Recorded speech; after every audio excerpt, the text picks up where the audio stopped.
original section. Bill was introduced on January 5th of this year.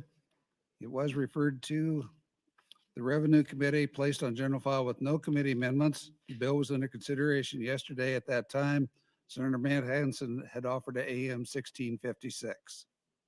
Thank you, Mr. Clerk. Before proceeding to debate, Senator Clements would like us to recognize Dr. Dale Michaels of Walton, Nebraska, who's serving us today as Family Physician of the Day. Dr. Michaels is with us on the north balcony. Doctor, if you could please rise, I'd like to welcome you to the Nebraska Legislature.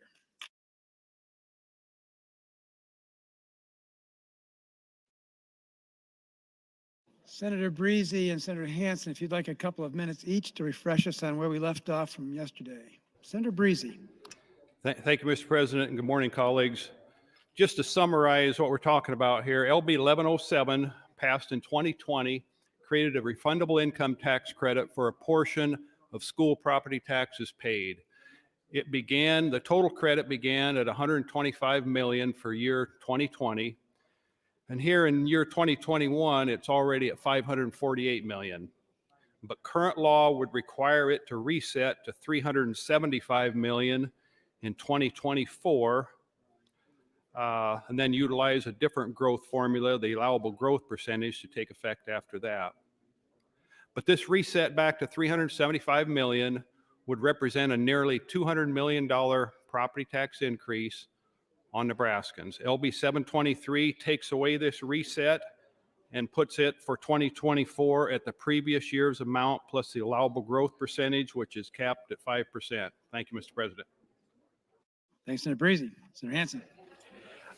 Thank you, Mr. President. My amendment fits in just with what Senator Breezy just said, except that it changes the number in the bill to $262 million. This is to show the estimate of where we would be had the delayed tax filing deadline in 2020 not pushed revenue from one fiscal year to another. In other words, the 548, in my opinion, is inflated because we are not calculating our tax receipts averaged over the years that they should have been paid. We are instead attributing too much to 1 year. Accordingly, I proposed AM 1656 to show that $262 million is where the fund, in my estimate, would be today had we not extended the filing tax deadline to match the federal government. Thank you, Mr. President. Thanks, Senator Hansen. Members, Senator Geis would like us to recognize Brooks Roberts of Chadron, Nebraska, is with us up on the north balcony. Mr. Roberts, if you could please rise, I'd like to welcome you to the Nebraska Legislature.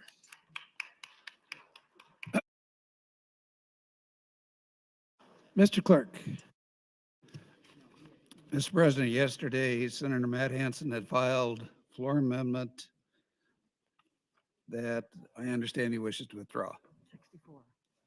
That floor amendment has now been withdrawn. Turning now to the speaking queue on debate on LB 723 and the pending Hansen amendment. Senator Linehan. Good morning, Mr. President, and thank you very much. I just think a lot of people weren't on the floor yesterday when we got toward the end, and there was an exchange between Senator Stinner and Senator Breezy. So I'd like to ask if Senator Breezy would yield for a couple of questions. Senator Breezy, would you yield, please? Yes.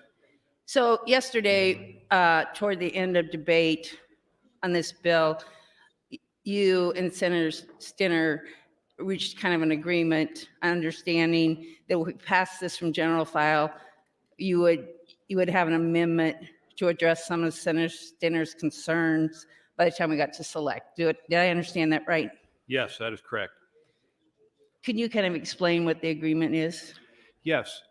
Senator Stinner expressed concerns that for years 22 and 23, we could see a unexpected spike in revenue that would yield an unexpected, unanticipated spike in this amount. And he and I agreed if we would cap these amounts to prevent that unexpected spike from taking this amount to what might be an unsustainable level, we could pass that forward. And so I've dropped an amendment, I don't know if it would come up yet, that would do that. The fiscal note projects for tax year 2024. Can I have a gavel, please? Members, please come to order. The fiscal note projects that for tax year 2022, the amount of the credit would total $548 million. The note also predicts for tax year 2023, it would be 560.7 million. So the agreement we have at this point is to cap the amount at 548 million for year 2022 and 560.7 for year 2023.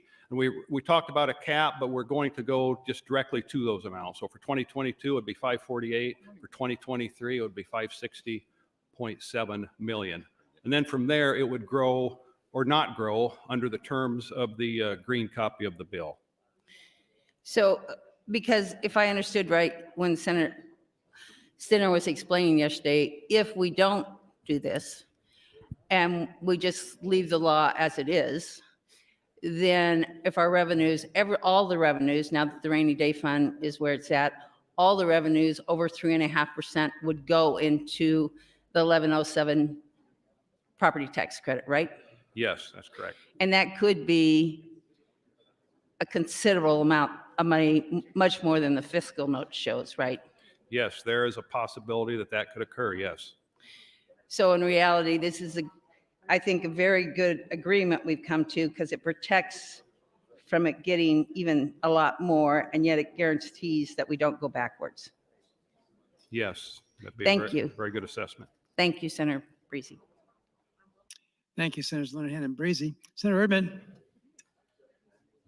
Thank you, Mr. President. Good morning. So yesterday I listened to the debate, and then on this morning, I appreciate Senator Linehan making the clarifications that she did. Thank you for that. There are several people in this body that have worked diligently over the last 5 years since I've been here on property tax relief, and Senator Linehan's name and Senator Breezy's name come up quite often in that category, and I appreciate the hard work that they do. We had a discussion last week on inheritance tax. We've had discussions prior to the day on Social Security, income tax on Social Security. Today, we're talking about extending or making sure we guarantee what's in the property tax credit fund and what goes into 1107 for income tax rebates or credits. But what I want to share with you today is there is a solution to all of these problems, to every one of these issues we've been talking about. Every one of them involves us, the legislature, and those local units of government taking money from people who may not have the money to pay. So what I'm trying to say is we decide, the local units of government or the legislature, the state, decides how much taxes people pay and when they pay them. And obviously 723 wants to make sure, Senator Breezy wants to make sure going forward that we continue to give property tax relief. Property tax has a history of going up about $200 million every year, at least since I've been here.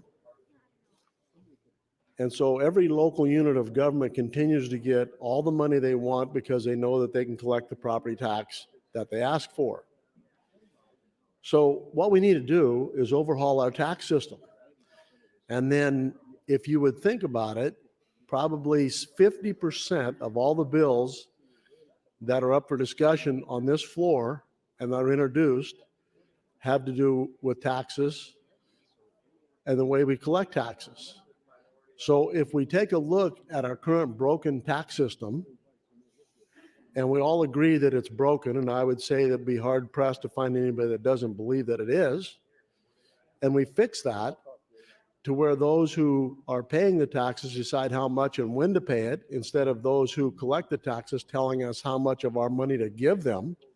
If we fix that issue once and for all, we can shorten up the session. We can shorten up the number of bills that are introduced. So you may get a chance, and I hope that you do, you'll get a chance again this year to have a discussion about the consumption tax. Now, that's a big change. I understand that. And people don't like change. And sometimes big changes and big ideas take time. I understand that as well. But until we make a decision about fixing our broken tax system, we're going to continue to debate bills like Senator Breezy has, like 1107 was last year, and senators like Senator Breezy and Linehan and others who've worked on property tax relief, Senator Friesen, will continue to do that.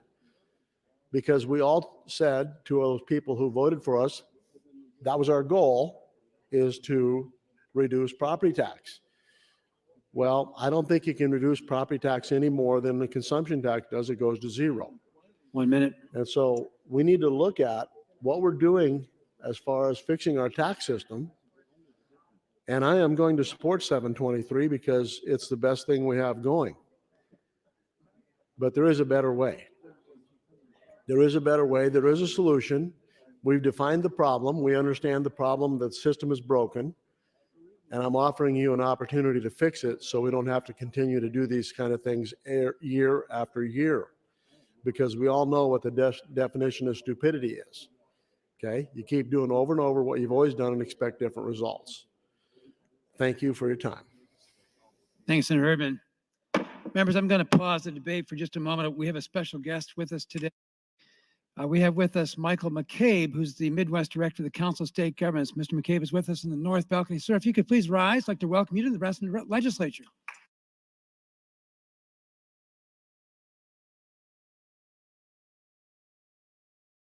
Continuing discussion, Senator Breezy. Thank you, Mr. President.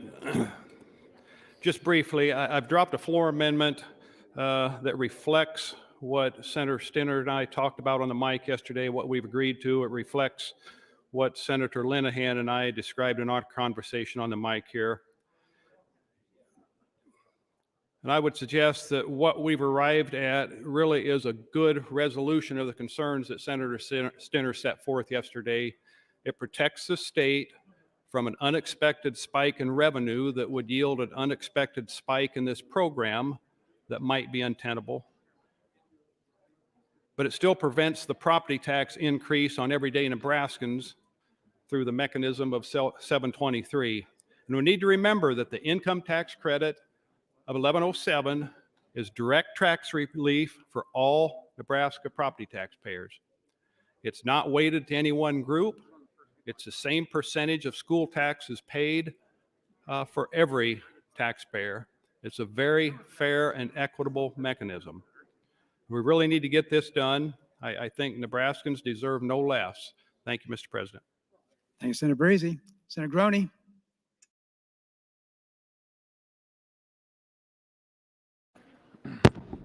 Thank you, Mr. President. As you all know, I'm going to reluctantly support LB 723. I've consistently pushed for good policy and property tax relief. I am not a fan of tax credits. And let me be truthful here. This is not a property tax relief bill. This is an income tax relief bill. It's a credit on your income taxes. Refundable, thank God. And thank God it's dollar for dollar, not just a deduction. And I'm going to support it because it's a lockbox of money that hopefully wiser minds, and we don't have the partisanship and the parochialism where 2 or 3 farmers decide they don't like it because they don't get enough. In the case of 1106, I'm not talking about Senator Breezy. And those in this body who don't care about their parents of children in the schools, all they care about are what their administrators tell them. Until that changes, there will not be property tax relief for the people of Nebraska. So I'm going to support it. And I'm going to tell you, this year maybe I'm going to use the term, I told you so. I could go back and look at 1107 and look at the people fighting this who voted for 1107, and I told them then, I told you so. You are not going to like what happens to the money of the tax dollars coming in that you can't spend for your social programs. I told you so. But no, you didn't want to do good policy in 1106. You didn't want to do that, which would have been streamlined, would have been in the system. We could have addressed inequities, and it would have been long-term. To my farmer friends, you're going to have huge property tax valuation increases coming the next 4 or 5 years. This credit will be gone within 2 or 3 years. You could have had good policy with 1106, but no, you had to have something else. Anyway, and I am tired of hearing, well, we can't do complicated around here because half the body can't understand it. Can't you make it simpler? When it comes to funding for schools, there is no simple. Either you learn it and understand it, or you vote for tax credits. People respect more from us. The people want property tax relief, and because we can't understand it, or somebody's got their little special project and doesn't want to negotiate, we get tax credits. Anyway, they kept me out of the room for a reason back when they did this. Now they can live with it, and I'm going to support it. LB 723 is better than nothing, and like I said, somebody, sometime, is going to be able to get property tax relief through good policy, and the funds will be available, hopefully. Thank you. Thanks, Senator Groney. Senator Matt Hansen, Senator, yours is the only light on. You can either close on your amendment or simply speak to it, and we'll see if anybody else jumps in. I'll speak to it. Thank you. Thank you, Mr. President, and good morning, colleagues. Colleagues, I have to agree with about half of what Senator Groney said. And I appreciate that, and I appreciate that he put that out. First and foremost, yes, let's be clear that this is a property tax credit on your income tax to so yeah, let's just talk it back. The first thing he said, which I thought was very good, this is an income tax bill solution to property tax paying, so that we're using sales and income tax dollars to give income tax refunds based on the amount of money that you pay in property taxes to your schools. And even just trying to say that out loud as a sentence is a difficult thing. I personally am okay with the property tax credit fund. I know that puts me in like a small group in the body. I don't mind it in the sense that it is a pretty direct way to get to the means that the state wants to do, or at least a majority of the legislature wants to do, which is to provide property tax relief when we as a state do not collect property taxes. And that's fundamentally a thing we have to do some of the difficulties in structuring this, is because it's not like we can just cut our property tax rate as the state, because our property tax rate is already zero. We don't collect it. We're constitutionally barred from collecting any. So in order to provide property tax relief, we either have to refund property taxes in some manner, so basically using our sales and income dollars that we do use to refund them. And additionally, the other thing I agree with Senator Groney is I think a lot of the goal in growing this fund is not because anybody supporting this bill supports this fund. They might support the means, they might think it's a good medium step, but the goal of growing this fund is to wall off and partition off a considerable portion of our state budget, of our state revenue, to use for some other purpose in the future. That is kind of something we routinely see and routinely talk about. It is at some point going to get rolled over into some updated school finance, some updated tax plan, whatever direction it's going to go in that direction. So part of the point and part of the goal in growing this fund is to do that, is to basically, for the meantime, hold harmless as best we can some property taxpayers, knowing that it's a cumbersome and awkward solution that a lot of people don't particularly like or think is good tax policy, but we're going to support it for now in order to partition off dollars that we can then roll over into some sort of other fund or other use. And that's one of the things that I think is why it's worth debating. So it's one thing just to say it's like we're delivering property tax relief, and I agree we are. And I agree this does mean people have more money in their pockets, they have overall paid less taxes. But they're paying their property taxes, and when they file their income tax return, they get a refund assuming it all works out and lines up and they apply correctly, assuming it all works out, and assuming, again, that they're property taxpayers in the state of Nebraska, because of course, many renters, many others who pay sales and income tax dollars don't get any benefit from the system at all. So we have all of these pieces laying out there and hanging out there. And that's why I think we have to continue talking about all these tax bills in the context of all of our other spending priorities. It's not that anytime we spend a dollar, it's a threat to something else. It's that we know the supporters of this bill, we know that people pushing this issue, this is the goal. The goal is to have comprehensive property tax and school funding changes. And if we, in the meantime, can just reserve more and more dollars under the property tax credit fund, that'll give us more opportunity to do something in the future. I personally don't know if that thing in the future is going to be good or bad. I don't know if I'm going to support it or not. I haven't seen it. But I do know that they're inherently tied together. We are going to continue talking about these two items together repeatedly because they are truly tied together. And bringing them up and tying them together is the type of debate that we're starting to have, and I appreciate that. So I'm still trying to run through the mechanism of that Senator Stinner, Senator Linehan, Senator Breese have laid out. I haven't had a chance to review the amendment yet. I know we'll get to that at some point probably.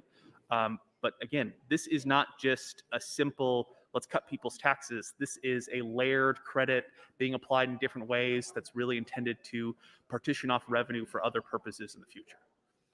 And that could be something we want to do, but that's what it is. It isn't just a simple rah, we lowered our tax rate, because our tax rate on property taxes is already 0. Thank you, Mr. President. Thanks, Senator Hansen. Senator John Kavanaugh. Thank you, Mr. Lieutenant Governor. I'm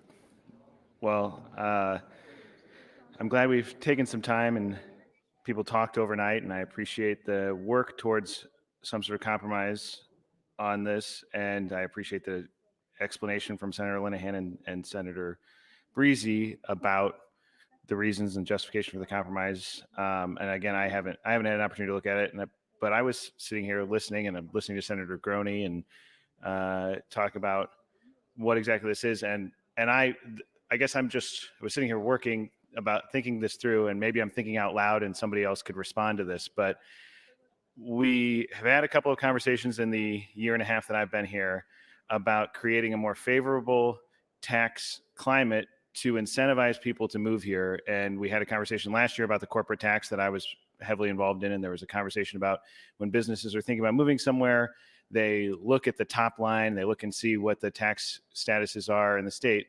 And so that, of course, had me thinking about this particular structure that we're talking about. And what Senator Groney was saying is the state of Nebraska takes in money through its various sources, income tax, sales tax, and then we're going to give it as a credit to local entities. The function, and this is where I'm kind of throwing it out to anybody who maybe could speak to this better, and what I'm thinking out loud is the function of that would not effectively lower our property tax rates or levies, and it would not effectively lower any of our state taxes.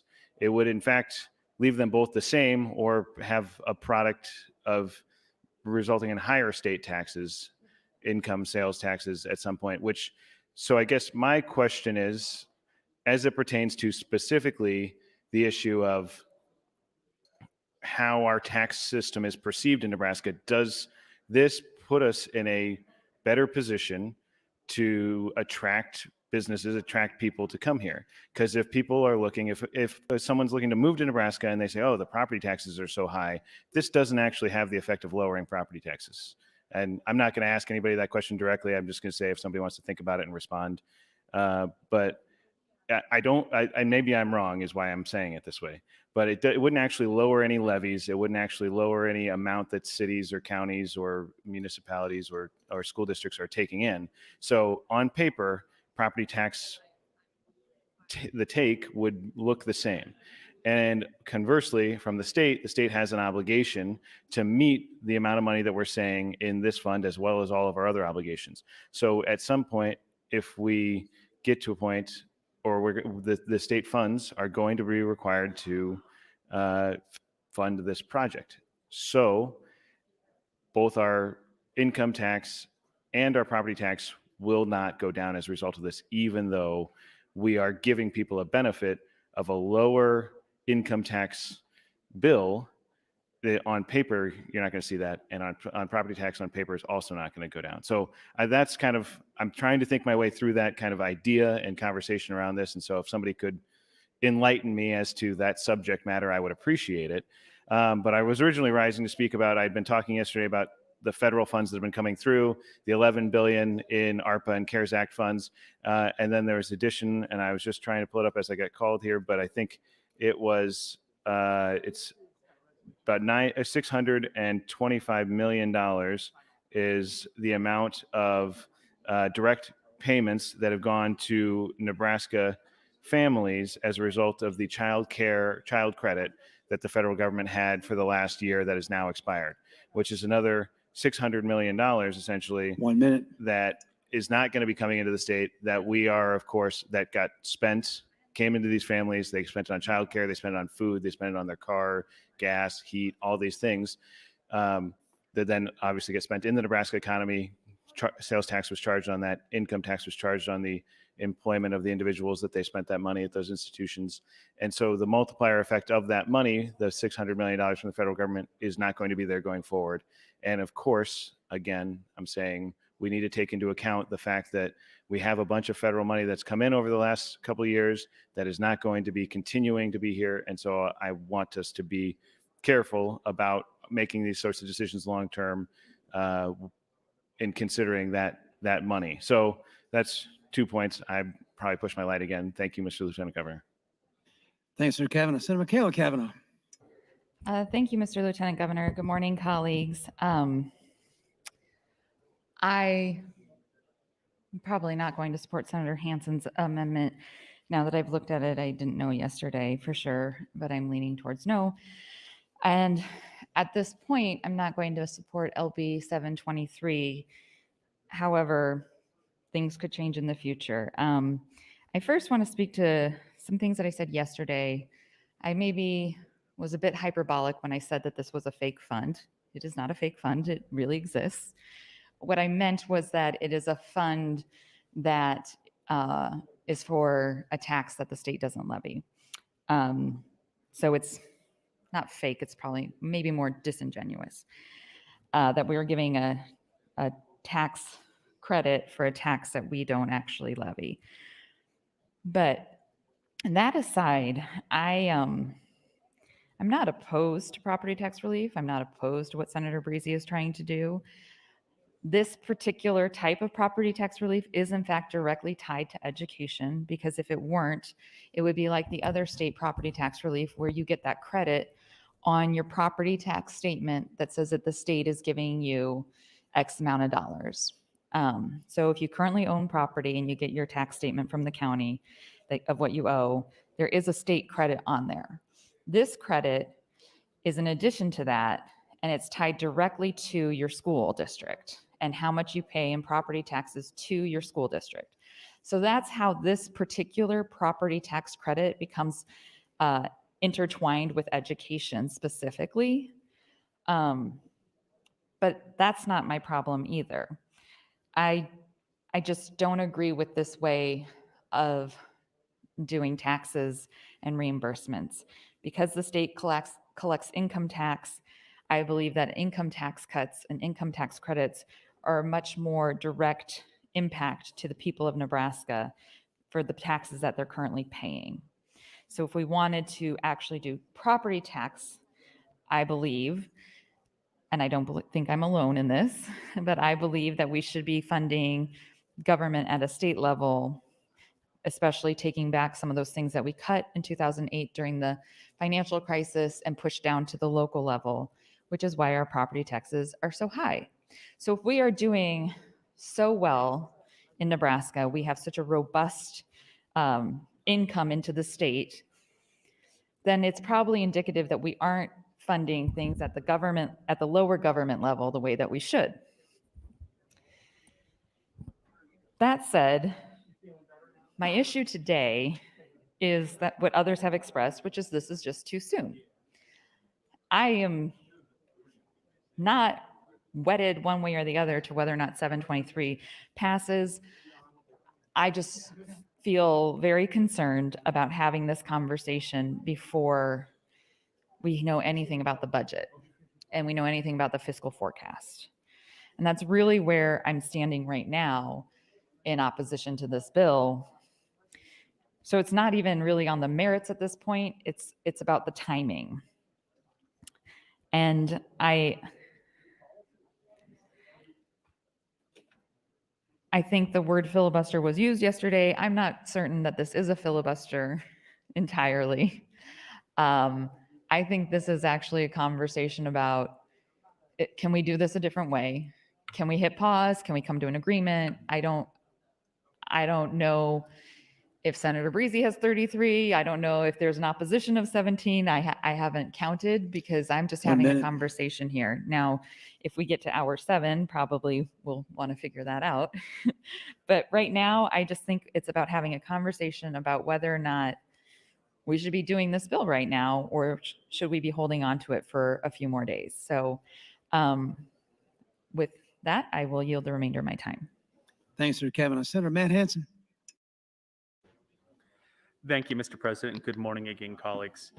I want to follow off actually just on the point that Senator Kavanaugh shared, in the sense of part of this is about timing. And the answer is yes. Part of this, including why we took some time and talked on the Social Security income taxes, which is one that I kind of supported from the beginning and will continue to support, is that we are being, with the way priorities are being scheduled this year, and I understand it's a fair and neutral policy, but with the way it's just working out, we're being asked to kind of allocate a lot of our resources early.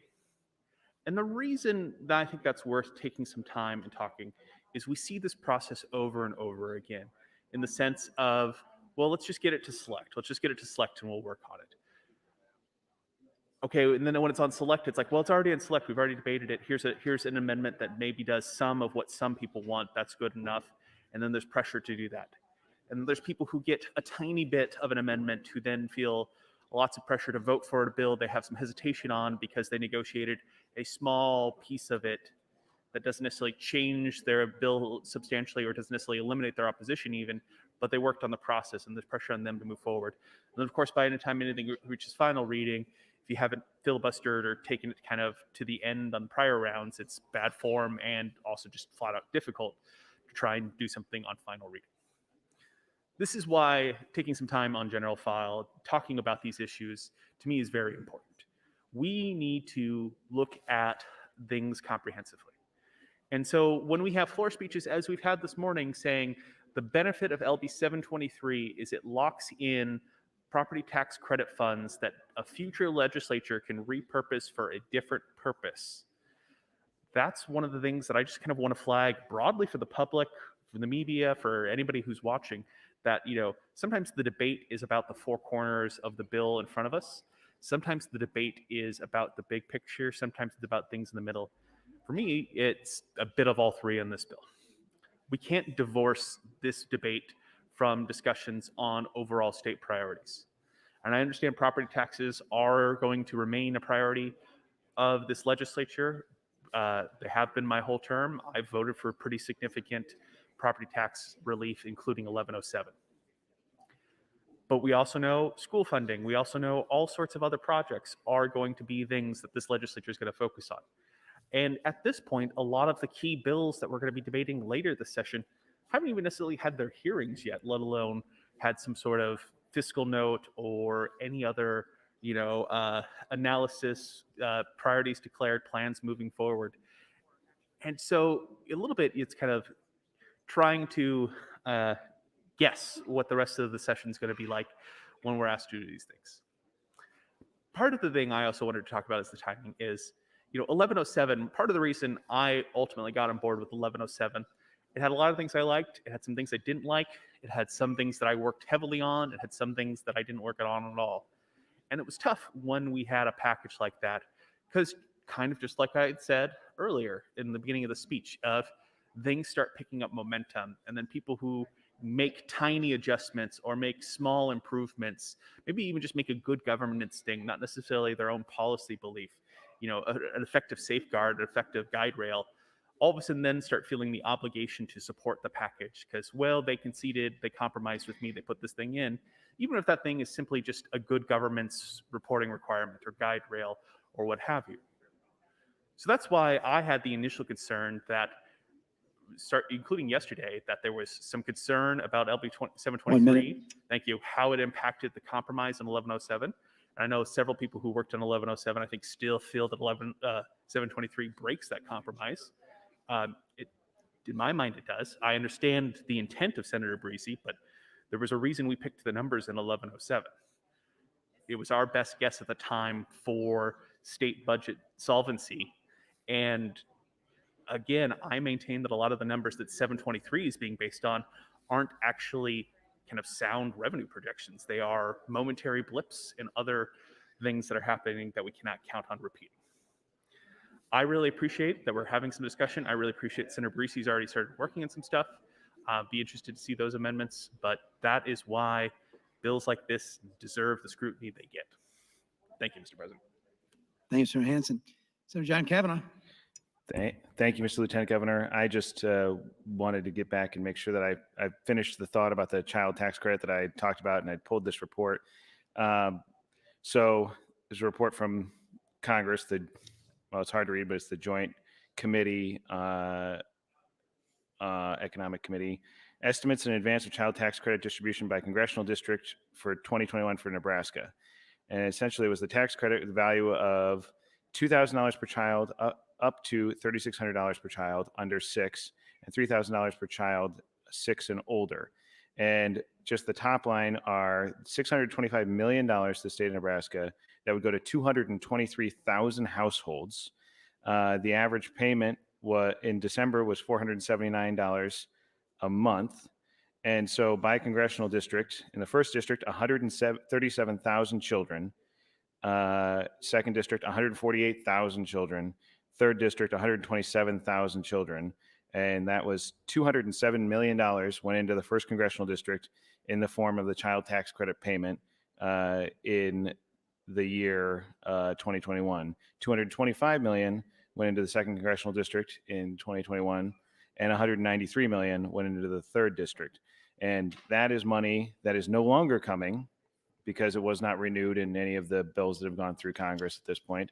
It was part of the American Rescue Plan that was passed in 2021. And that, my point is twofold, I guess, that there's this is money that's no longer going to be coming into the state that was going directly to Nebraskans, that was helping to meet their daily obligations, that then had a multiplier effect, that is one of the reasons for our increase in revenue at this point, and that we need to make sure that we are considering those sorts of things as we're making long-term decisions. We're not making long-term decisions based on short-term circumstances. So that's point one. But point two is this is $625 million. As I've been saying over and over again, there's $130 million that the state of Nebraska is leaving on the table. It's $152 million to the state of Nebraska overall, but $32 million of it would go directly to the cities of Omaha and Lincoln.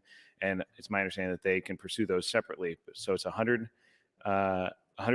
million the state of Nebraska has left on the table that could be going to housing assistance, rental assistance, utility assistance, helping people stay in their homes, helping keep the lights on, helping keep the heat on, that would then go into the economy of the state of Nebraska, has that multiplier effect that would improve our economy, improve the circumstances and situation for people in the state of Nebraska. So these things, this is one example of a very, very successful program. And I could continue, could pull, there's a study that shows about the change in number of people who are at the poverty level as a result and lifted above that as a result of this particular program. But we have the opportunity to make good fiscal policy by making good social policy. Helping people helps our economy.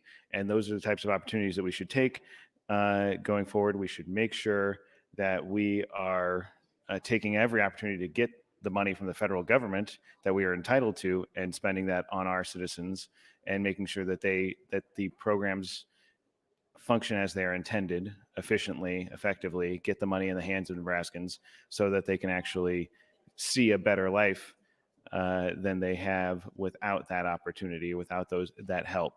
And so I just want to make sure that we are talking about that. We're considering those sorts of things. We are pursuing every avenue. And I would like to say thank you to the Appropriations Committee for their diligent work yesterday on the ARPA hearing. I know they were here until late in the evening, hearing that testimony of a lot of people who have came and told them about ways in which they were adversely affected by the coronavirus, ways in which that they think that the ARPA money could help them. And so I appreciate the Appropriations Committee taking the time to hear all of those folks, to listen to that testimony. I appreciate all the people who came down and gave their testimony. And I hope that that is instructive as the Appropriations Committee considers what bills to refer to the floor. And then for us to consider how we're going to spend that ARPA funds, how we're going to spend the general funds excess that we have currently that we're talking about in part here today. So thank you, Mr. Lieutenant Governor, and thank you everyone for the conversation today.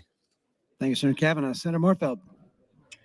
Thank you, Mr. President. Colleagues, I'm not rising to speak on the legislation.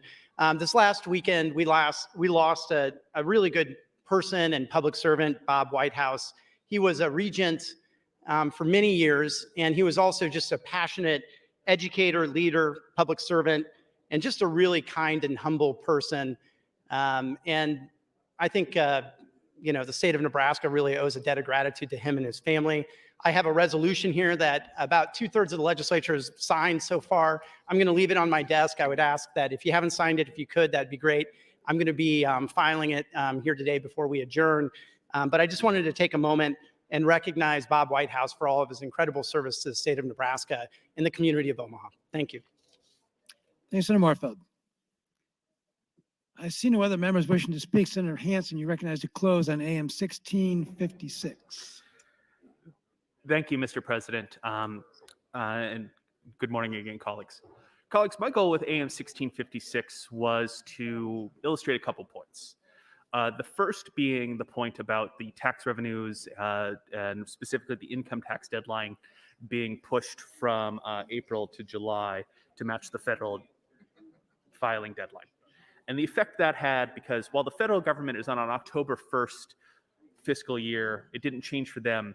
We're in a July 1st fiscal year, so of course that pushed the filing deadline 2 weeks into the next fiscal year. Because of that, and I think it's fair to say when you look at our revenues, there is a spike above the previous receipts and above projections. And I believe our own fiscal office is estimated about $280 million got shifted from one fiscal year to another. The problem with that, or the issue that caused, in many instances it wouldn't have caused any problem, but the problem with that was in 1107 we had baked in triggers that went based upon receipts and projections that captured that as thinking it was an exceptional revenue growth in the state, say from the economy growing, wages going up, all that. Instead, it was from an accounting quirk. Instead, it was from COVID relief, essentially. Just the sheer fact that we gave people more time to sort out their taxes, because of course, COVID hit about exactly before the filing deadline in April. We had the highest spike in unemployment and unemployment applications and all sorts of things. So that was what I wanted to illustrate one point with AM 1656. The other point I really wanted to illustrate and highlight is that with AM 1656 is that 1107 was a very specifically negotiated compromise. There was an incredible amount of bills in that package. There were an incredible amount of moving parts.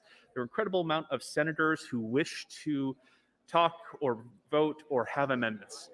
And we got to a compromise on 1107. My AM 1656 breaks apart that compromise. It changes a specifically agreed upon number. The problem is, so does LB 723. So I have had a couple people speak against my amendment, saying that it breaks the compromise and they can't support it. I absolutely understand that. I knew my amendment broke the compromise, and it was my intent to show that LB 723, in my mind, was also breaking the compromise. We picked numbers carefully in 1107. Right or wrong, correct numbers, too high, too low, but we picked numbers carefully and deliberately as a body. We asked a group of senators to go negotiate these numbers to have fiscal safeguards for our overall state budget. And here in less than 2 years later, LB 723 is coming in and changing it. AM 1656 is intended to show, and was intended to show, those two things. One, the fiscal projections were skewed the fiscal projections were skewed. The fiscal receipts were skewed because we pushed the filing deadline into a different fiscal year, moving about $280 million from one fiscal year to another. And two, just reminding everybody, the numbers since LB 723 weren't picked by accident. They, in my mind, were the thing that almost derailed 1107 at the end was, let's pick the final numbers. Let's pick the final agreement. Let's pick the final compromise and really sort and hash it out. And once that agreement was struck on 1107, that was the thing that got 1107 across the finish line. All of the work we'd done in business incentives, all of the work we'd done on all sorts of things, there was a job training component, all sorts of things, could have gone out the window had this agreement on this property tax credit fund in 1107 not come to fruition. That was the thing that got us across the finish line. And here we are less than 2 years later. 1 minute. Here, thank you, Mr. President. Here we are less than 2 years later, attempting to change it and attempting to move it. As I've said, I know my AM 1656 breaks that compromise, so it's not my intent to actually have it be enacted. So with that, Mr. President, Mr. Clerk, I'd like to withdraw my AM 1656. AM 1656 has been withdrawn. Mr. Clerk?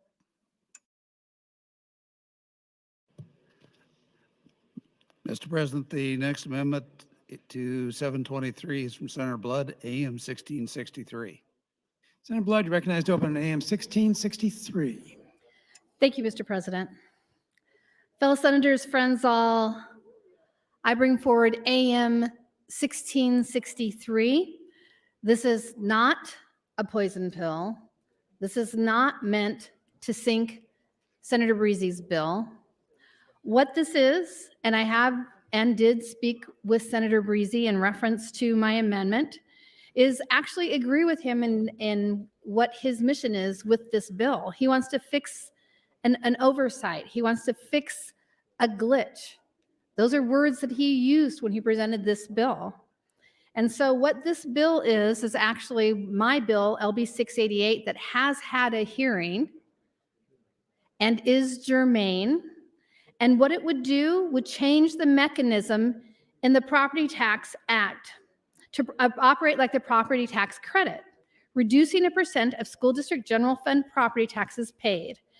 The current PTIA mechanism provides a refundable income tax credit against school district general fund property taxes paid.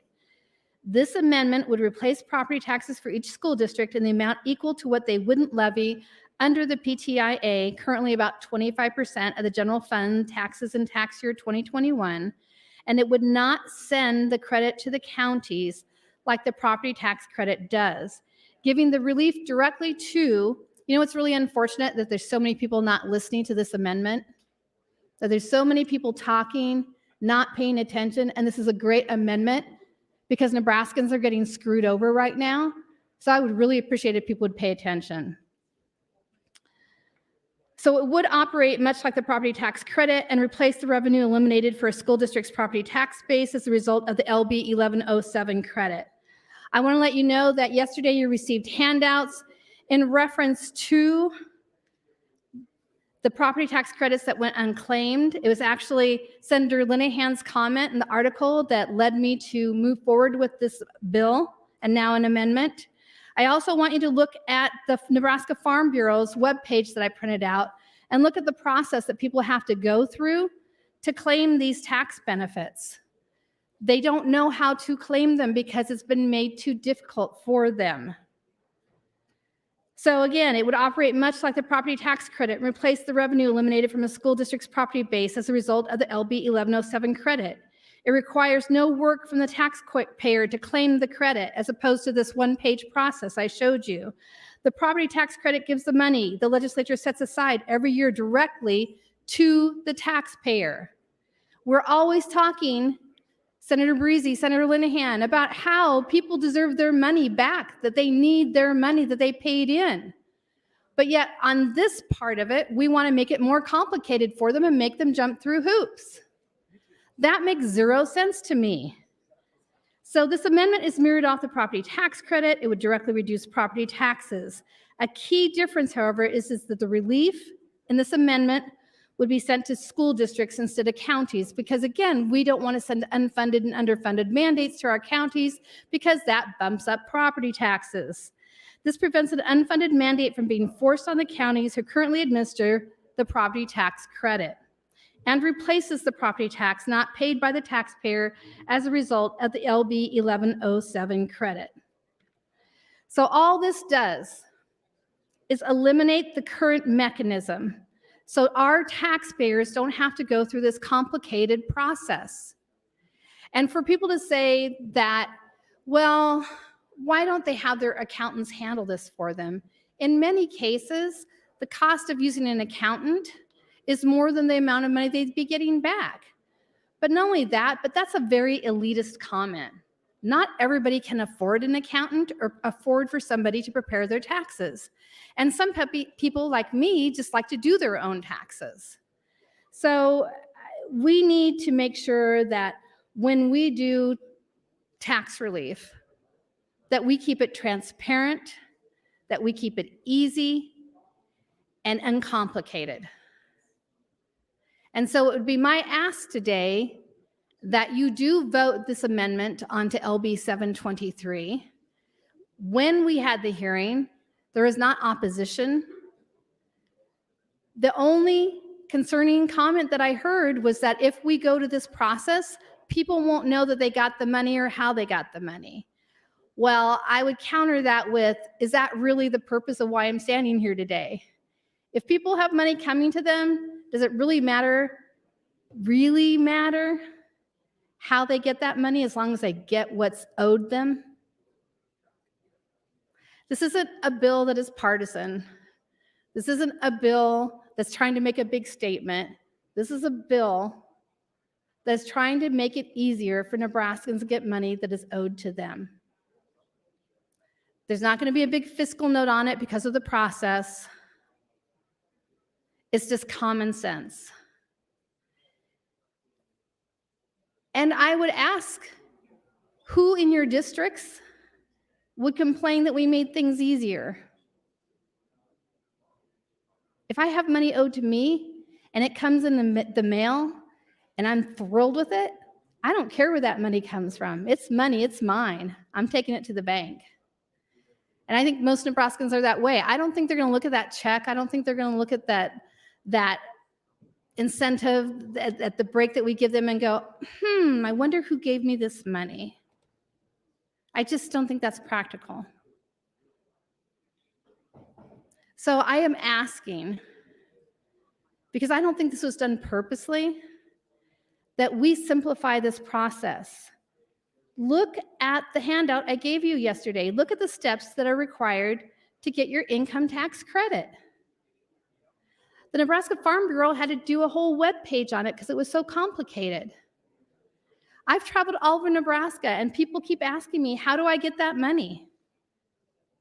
They don't know.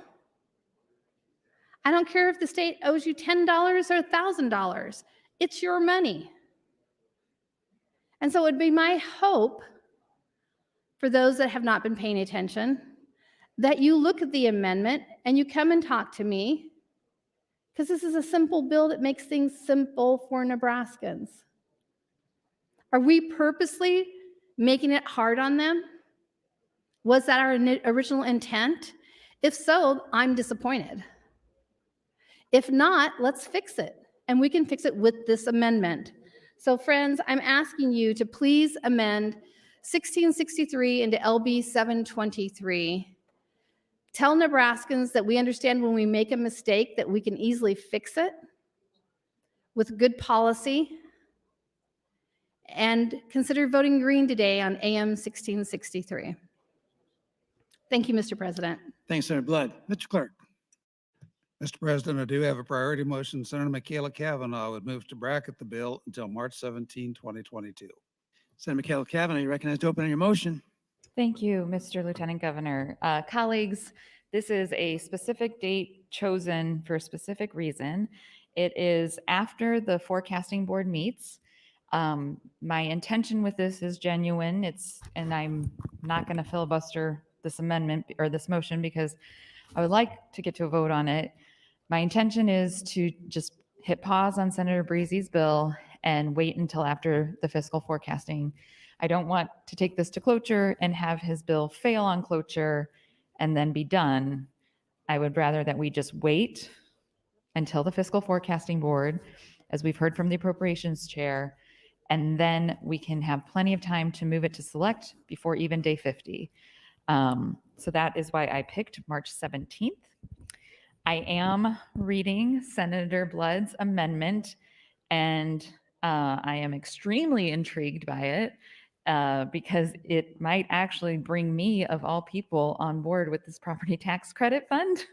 So I'm going to stay skeptically optimistic, but I will be reading it for the remainder of this morning to see exactly how it would work.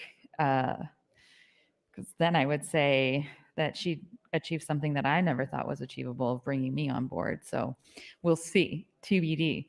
I am going to take my full 10 minutes this morning on my motion because I want to talk about Omaha some more. So yesterday, the Omaha City Council met with, or had a public meeting, had public comment on the question about whether or not to move the downtown public library to a new location in downtown, and then also to a location on 84th and Center Street. Now, the idea between having the two locations is that we no longer would have a downtown main library. We would have a branch library for the people that live in the southeast part of the city, and we would eliminate the downtown library. And then our circulation library would be temporarily at 84th and Dodge, or 84th and Center, I'm sorry. So this would cost us $5 million to renovate the building that the branch library would become. It would cost us $490,000 annually to lease that library space. And then it would also cost us $400,000 a year to lease the central library location. So a lot of expenditures there from the city for moving the library. And the question this whole time has been, why? Why do we need to move the library, and why do we need to rush this process? Why is this so urgent? And the answer was always, it just needs to be done for, economic development. We're going to have developers look at this land. We're going to sell the land. It's very expensive, et cetera, et cetera. And then I don't even know how many minutes after the public meeting ended, the mayor of Omaha announced that she'd be holding a press conference this morning at 11, but we now all know what the press conference is going to be about because it was in the paper. It was in the new Nebraska Examiner and then also in the Omaha World Herald. Mutual of Omaha plans skyscraper on library site. So there you have it. They always had a plan. The plan was always to show the people of Omaha how backroom doors deals are just the status quo and we all don't matter. Your public comment in the city of Omaha does not matter. Your voice does not matter. What you think does not matter. Thank you to the mayor of Omaha for showing the people of Omaha how little she cares. I've had people ask, why does it matter if it moves a few blocks? Well, first of all, the public mall which we've always had, well, my whole lifetime we've had, and we're doing a huge renovation of the downtown Jean Leahy Mall. It's this wonderful outdoor public space for everyone. Growing up, at the end of school, my grandmother would take us on a picnic there, and we always talked about her Eloise tricks of the trade. So she always had a wet washcloth in a plastic baggie. This was before wet wipes. And then she would have a thermos with hot water and hot dogs in it, and then hot dog buns. So we could have hot dogs down at the Jean Leahy Mall. And this was a great tradition. And I will divulge that we did feed the ducks bread, which I know now as an adult, you're not supposed to do. But we did do that when I was little. And the memories of that are so wonderful and so just, really means a lot. So that's one reason that the mall is important. But then why is it important to have the library where the library is? The library is the main library branch of Omaha. It is not a neighborhood branch or an area branch. It's the main branch. It is for everyone. It's not for a specific part of town. It is for everyone. It's on the main bus routes. It's on the Orbit line, and it sits atop the public mall. This is public space for the people, paid for by the people, to serve the people. And the public library serves people in so many more ways than people even know. Yes, there are books. There are programs for children. There are programs for adults. There are computers. There are people to help you make a resume. There are people to help you file your taxes. So if you don't have Wi-Fi, you can go to the public library.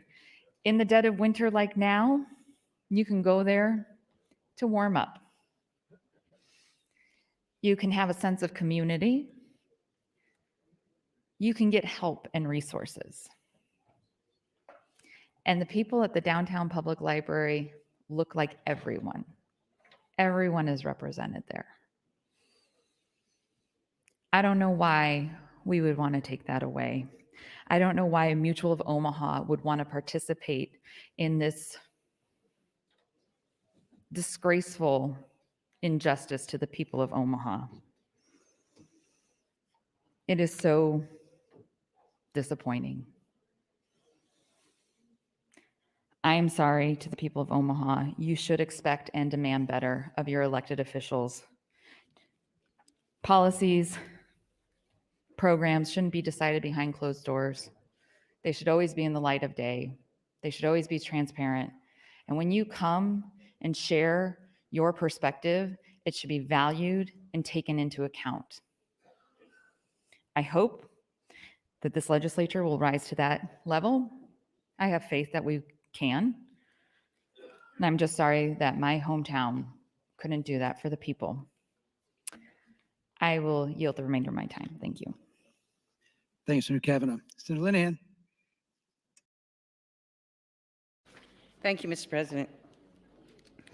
So, and I didn't have a chance to ask her, but Senator Michaela Kavanaugh, would you yield for a question? Senator Michaela Kavanaugh, would you please? Yes. So you want to wait until after the forecasting board to address this LB 723? Yes. So you're fine if we have several $100 million over the forecast and anything over 3.5% goes into this fund? So you support putting more money in this fund? To be honest, if the Revenue Committee and the Appropriations Committee can come to an understanding and communicate effectively how this won't bankrupt the state over years, I won't actively oppose it. Okay, thank you. Thank you, Senator Kavanaugh. I rise against both motions on the floor, motion 133, and I'm not supportive of AM 1663. LB 1663 is a bill that was heard in Revenue Committee. We have not exec on it. It's not out of Revenue Committee. So I guess, and I do think it's important to protect the committee's prerogatives, and we haven't even execed on the bill. At the hearing, we had no proponents for this bill, for 1663. In fairness, we had no opponents. We had two groups that came in with concerns in the neutral position, Open Sky and NACO. NACO does not like the idea that it doesn't go to the county treasurer and then back to the schools. We have school districts that cross county lines. It's not a workable answer. But mostly what offends me is that somehow we stand here on the floor of the legislature and talk about how people can't figure this out. We're talking about Nebraskans who are very good at figuring lots of things out. They figured out the pandemic. We've kept our state up and going. we, to say that we can't figure it, it's offensive. I would like to ask if Senator Clemens would yield for a question. Senator Clements, you yield, please. Yes. Senator Clemens, you, in your work outside the legislature, do a lot of income taxes returns, do you not? Yes, I do. And last summer, did you work with the state to simplify this process? Yes, as I prepared tax returns for 2020, I made notes of the property tax lookup tool and improvements that could be made. And I contacted the Department of Revenue and they were glad to work with me. So last year, when this was new, it's understanding that people were confused and some people were doing taxes. It was a new thing, right? It's always, isn't it usually hard when there's a new thing? Yes, it was hard for me at first also. But once you know how to do it, it won't be this hard this year, will it? No, and I believe they have improved the tool and they've improved the credit, especially for multiple owners. I know that the state talked to the Society of Certified Public Accountants and got their input on how to make it easier. So I think the Department of Revenue, working with Senator Clemens, working with accountants, they've fixed a lot of the tweaks will make this much easier. And again, I mean, income taxes are complicated, folks. They are complicated. We have, I mean, I'm getting ads. I've heard ads on the radio. There was an article in either the Journal or the World Herald this morning about how people are going to need help to make sure they get their federal child tax credits. So yes, income taxes are difficult. I have an accountant. It's even difficult to get all my stuff together, but I am capable of doing that. And I think most Nebraskans are capable of doing that. Thank you, Senator Clemens, and thank you for your time. Thank you, Senator Linehan and Senator Clements. Senator Breezy. Thank you, Mr. President, and good morning again, colleagues. I'm probably just going to reiterate a few of the concerns that Chairman Linehan expressed, but I am opposed to AM 1663, and of course I am opposed to the motion to bracket. And my concerns on Senator Blood's amendment, first of all, I applaud her for, looking for solutions to, looking for a solution that some perceive as a problem. I don't think the mechanism we have now presents that great of a problem. I think it's very workable. And the lack of participation in the program last year, that's going to correct itself going forward, as these credits currently are going to be 4 times what they were last year. But the bottom line for me is we have not exec on LB, I think it was 688 that AM 1663 is patterned after. We haven't talked about it as a committee at all. And why is that important? Well, this is a completely new mechanism. It mimics the property tax credit fund to some extent, but no, it's not completely, because under the amendment, these dollars would be funneled through the schools. And as Chairman Linehan indicated, NACO came in at the hearing expressing some concerns about that. Concerns, my notes are kind of sketchy on it, but looking back through it, but they expressed concerns that there could be potential for miscalculations at the school level. They indicated that they at the county oftentimes have to calculate unused property tax credits, and now it'd be up to the school to do that. But there's certainly some issues there, potential issues there that were raised that we as a committee haven't even talked about. And so I think it would not be prudent for us to move forward on an amendment like this, certainly at this point. And there's also some potential tax considerations here. Property taxes for a farm or a business are a deductible business expense. For a homeowner, they might be a deduction as they itemize, depending on their situation. And you ask yourself, do you have to claim that as income? Your first answer is, well, yeah, if you deducted it, you're going to have to claim it as income. But I have gotten varying answers on that very question. And so there's the potential for some tax benefits there to the way we do it now. And I'm not willing to discard that without at least knowing what those, if there are some tax benefits there. And I think it's fair to say, even if you are claiming those deducted expenses back as income when you get the credit, there is a timing issue there. There's some measure of tax deference there, it would seem to me. A deduction in 1 year, likely not going to have to claim it until the next year. So those are several issues that we as a committee really need to talk about, because we are the revenue committee, and that is really within our purview to address some of those considerations. Again, I thank Senator Blood for her work on this. There have been some concerns expressed about the mechanism. I personally believe the current mechanism is the right one. It's a workable one. It works well. But thank her again for that. But I'm not ready to head down that road at this point for sure. Thank you, Mr. President.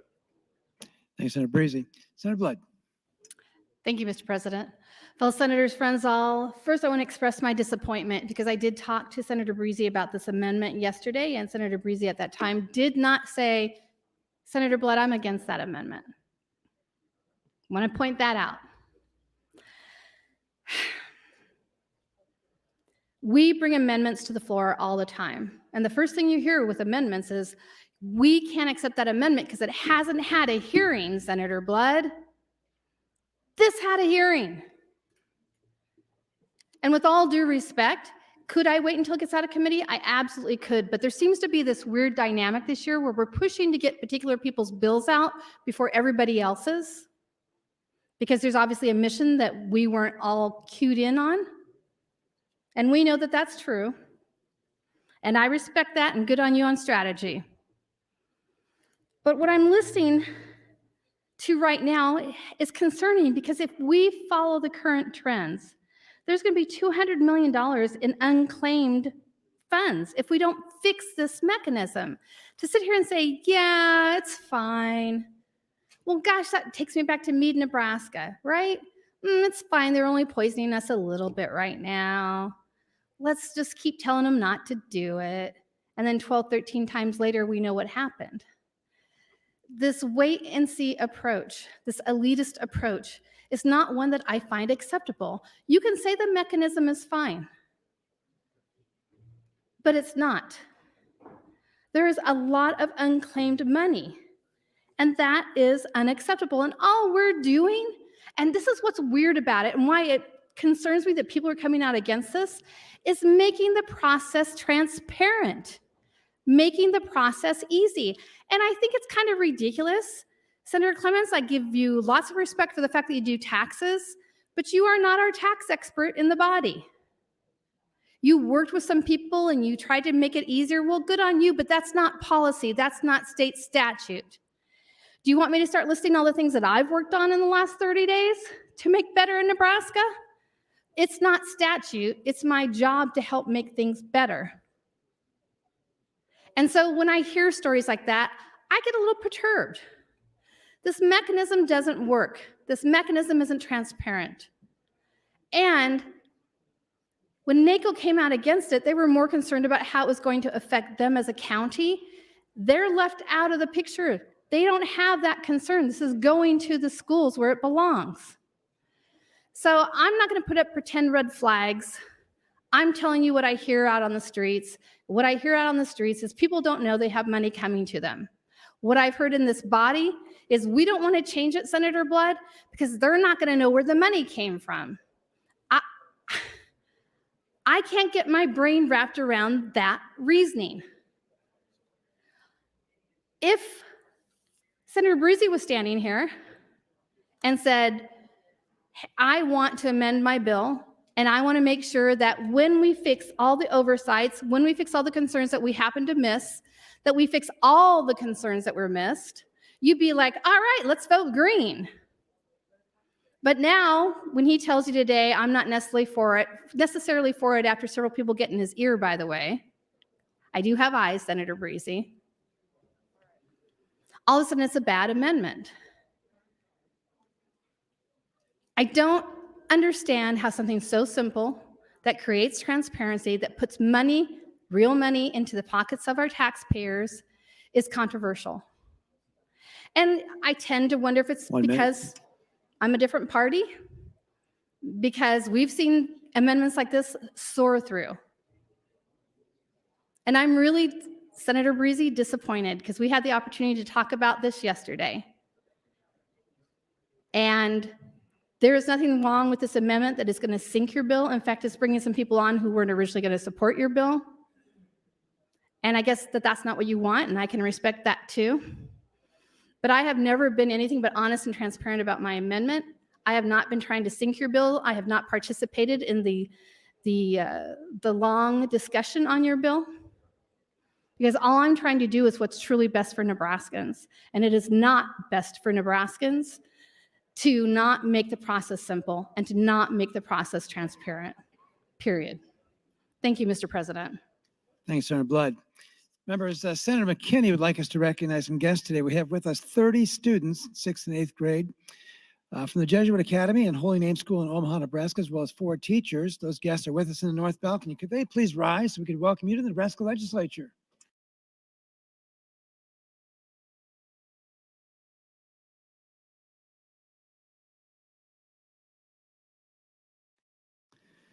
Continuing debate, Senator Hansen.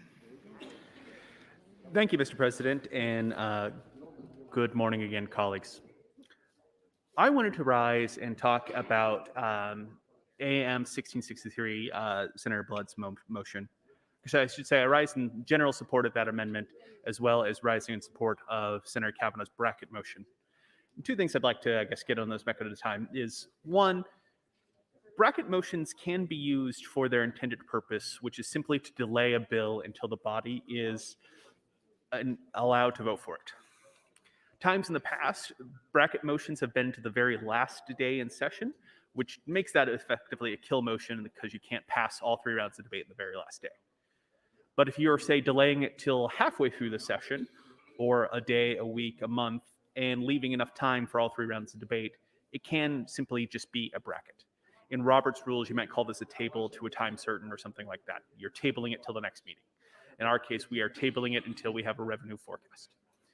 That's something that I think we are calling on the speaker and others to do informally, at least before select file. Per our rules, it certainly has to be done before final reading.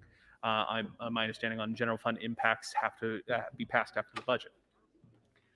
So I think bracketing till St. Patrick's Day, bracketing until the time for the forecasting board, more time for the appropriations committee, more time apparently for the revenue committee to meet is important. And second, I am curious and in general support of Senator Blood's AM 1663.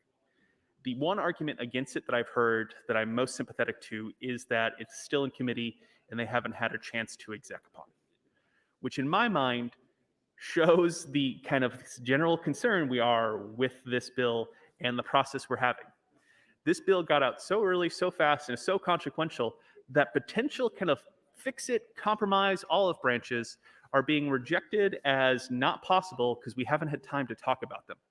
Colleagues, that's the exact argument people hesitant about 723 are having. We are, if we're unable to figure out the tax policy for refunding these credits appropriately and accurately and efficiently, maybe Senator Blood's amendment works well, maybe it doesn't. But if we're saying it's too fast, too quick, we can't sort out the mechanism of how to distribute these funds, but we know for certain we want them to grow indefinitely in the future and lock in this artificial revenue growth. We're having both of these being shared by supporters of the bill right now. We're saying it's too quick to figure out the technical mechanisms of how this bill works, but at the same time, we know we want to reserve the money. That is the difficulty all of us who have been speaking on these revenue bills, will speak on the next revenue bills, are facing, in the sense of we are being asked to make long-term financial commitments for the state. In this case, again, we're taking sales tax and income tax dollars, putting them as an income tax credit to try and kind of back-end fund schools, in a way. I don't necessarily even agree with that characterization, but that's how it's been purported. We're struggling with that, and meanwhile, if there's an amendment that says, hey, let's make sure the credits get out faster, hey, let's make sure the credits get out easier, hey, let's make sure the credits are efficient, it's like, hold on, we have technical concerns, we haven't even thought about that yet. I'm sympathetic to the chair saying, hey, we haven't exec on us, give us time first, but also not at the same time when we're having so many other revenue bills being out and prioritized to move forward. This is the fourth prioritized revenue bill we've had on the floor so far by my count. Sure, some were carryovers, but Still, that's the dominating the debate so far in session. And if it's too fast to work on the technical components of how property taxes work, how property tax credits work, excuse me, it's too fast to figure out how the income tax system actually 1 works. minute. Why are we continuing to add and change other wholesale funding mechanisms for the tax system? If we're going too fast, we're going too fast, and we're going too fast in everything. That's been my concern, among other things, in addition to the fact that LB 723 breaks apart of the 1107 compromise. But just in general, concern in tax bills is that we're debating all these tax bills before we've even finished, what, half of revenue hearings? Before appropriations has even finished just the introductory hearings on some of the governor's bills. This is not an efficient use of our process. And if you're going to be slow walk an amendment because we haven't had time to talk about it, well, we haven't barely have had time to talk about the bill. We certainly haven't had time to talk about the revenue forecast because that hasn't happened yet. Colleagues, this is, in some ways, we're talking about the same point, just using it in different ways to justify LB 723.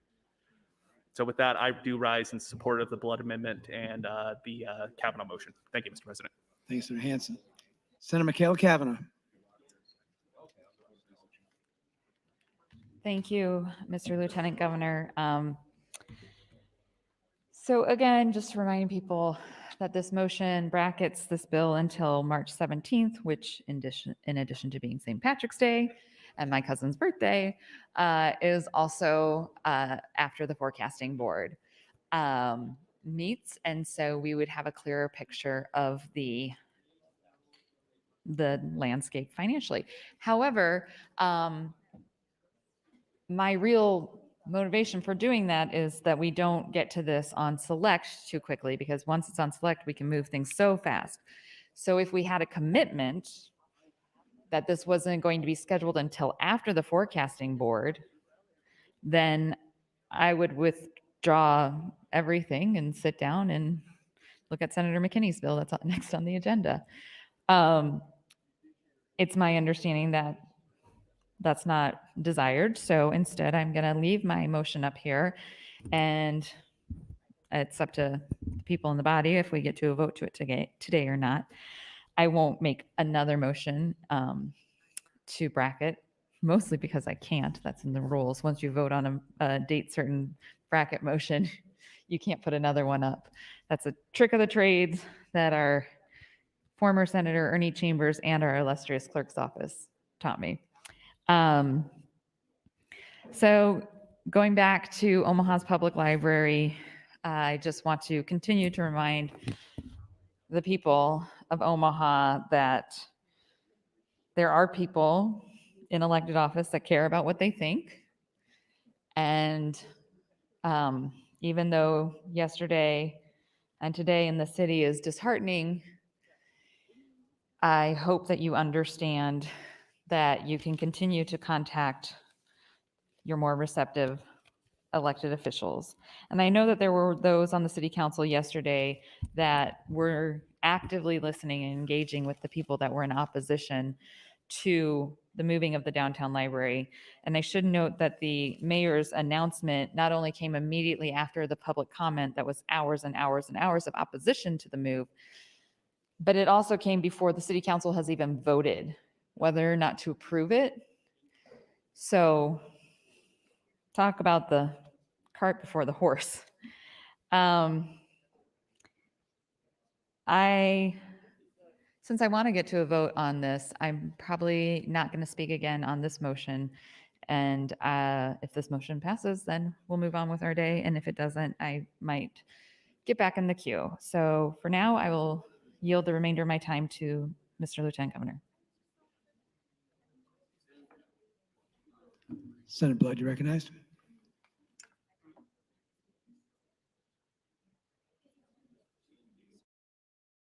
Thank you, Mr. President.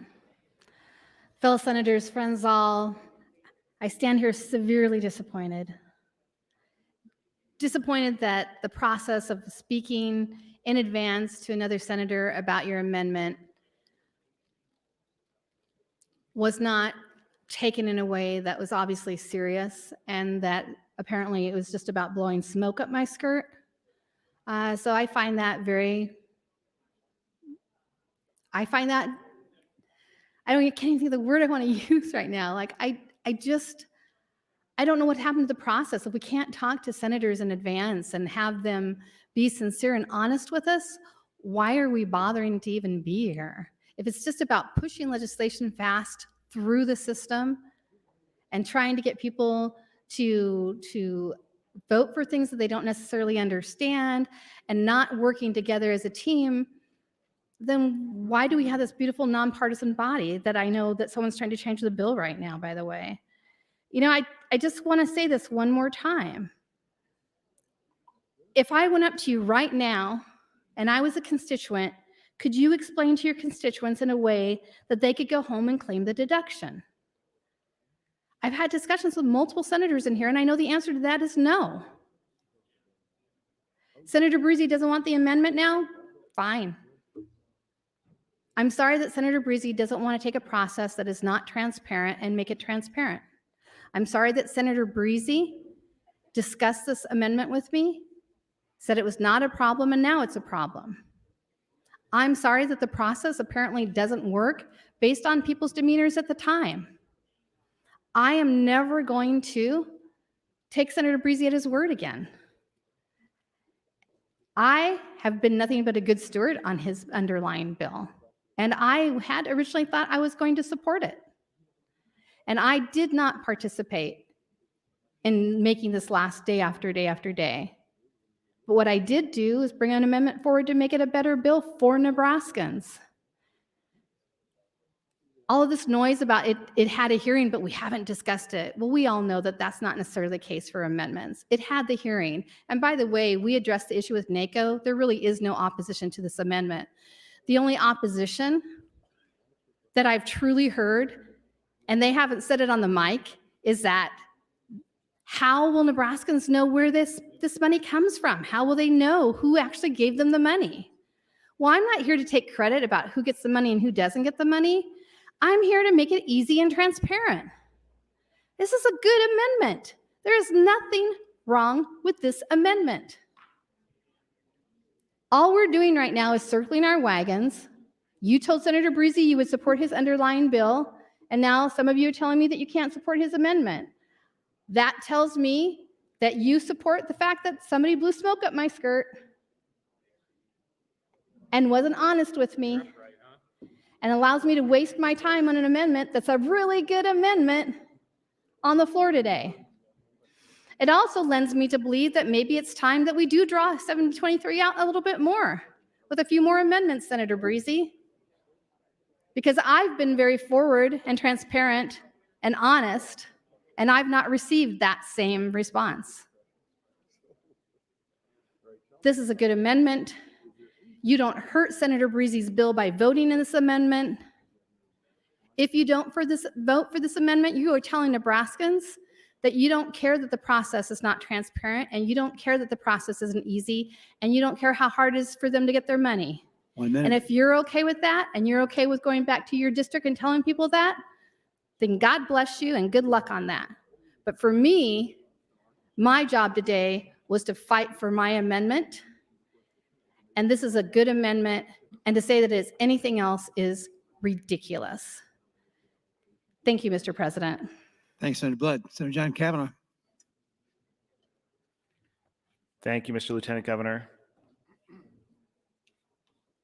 And thank you, Senator Blood, for attempting to make the process more clear and easier to capture. I wasn't going to rise to speak on this particular subject, although I agree it should be easier for people to capture the credit if we're going to all this effort to make it available. I know there was $50 million in unutilized credit from the last year, and it seems like we should make it, if we're going to go to all this time and this length and this effort to make sure that we're making more money available, we should make sure that everybody that is able to get, that is eligible, takes it. So I would support anything that makes the process easier. But I just, again, wanted to rise, and I've been sitting here looking at the Tax Foundation website, trying to answer my own question, which was the one I posed to everyone, and talked to Senator Mosier off the mic about it a little bit. So Nebraska's ranked and property taxes are in the nationally, it's a little small, we're seventh nationally with an effective rate of 1.54%. And then I haven't been able to find a ranking for our income tax, but we all know our income tax rates because we've debated them here. But just looking, they have a color map that kind of, a heat map, I guess you'd call it. And it looks like our, corporate rates are lower than our neighbors, some of our neighbors, and higher than some of our other neighbors, and some other states. I mean, put us in the middle range for our corporate and income tax rates. Obviously, some states have no income tax. But again, we've had a lot of conversations about creating a climate. So when people go to a website like Tax Foundation and say, I'm thinking about moving to Nebraska, I'm going to go see what the tax climate's like. And they see that. If you are to believe, which I'm not saying I'm a person who believes this, but if you are to believe that someone does this and looks at this site and says, no, I'm not going to move to Nebraska because the property taxes are too high, that I would like to know if this property tax credit fund is affecting our standing in these sorts of calculations. I'd like to know if this increase is going to effectively change our position in there, so that if we're talking about trying to attract more people to Nebraska by saying that we are more favorable on property taxes, and we're putting an extra several $100 million into it, I'd like us to get credit for that. And so I want to make sure we do it in a way where not only everybody can get access to it, that is that we're intending to, so making it an easier system to access, but I'd like to make sure that when people look at Nebraska, they say, oh, this is what their actual property tax rate is. So I don't know. I mean, it's funny, Senator Hansen keeps saying that he's in the minority of liking this mechanism. I'm guessing that where I'm at right now is that I don't like this mechanism, but that's not going to determine how I'm positioned on this bill, because you play the hand you're dealt, I guess.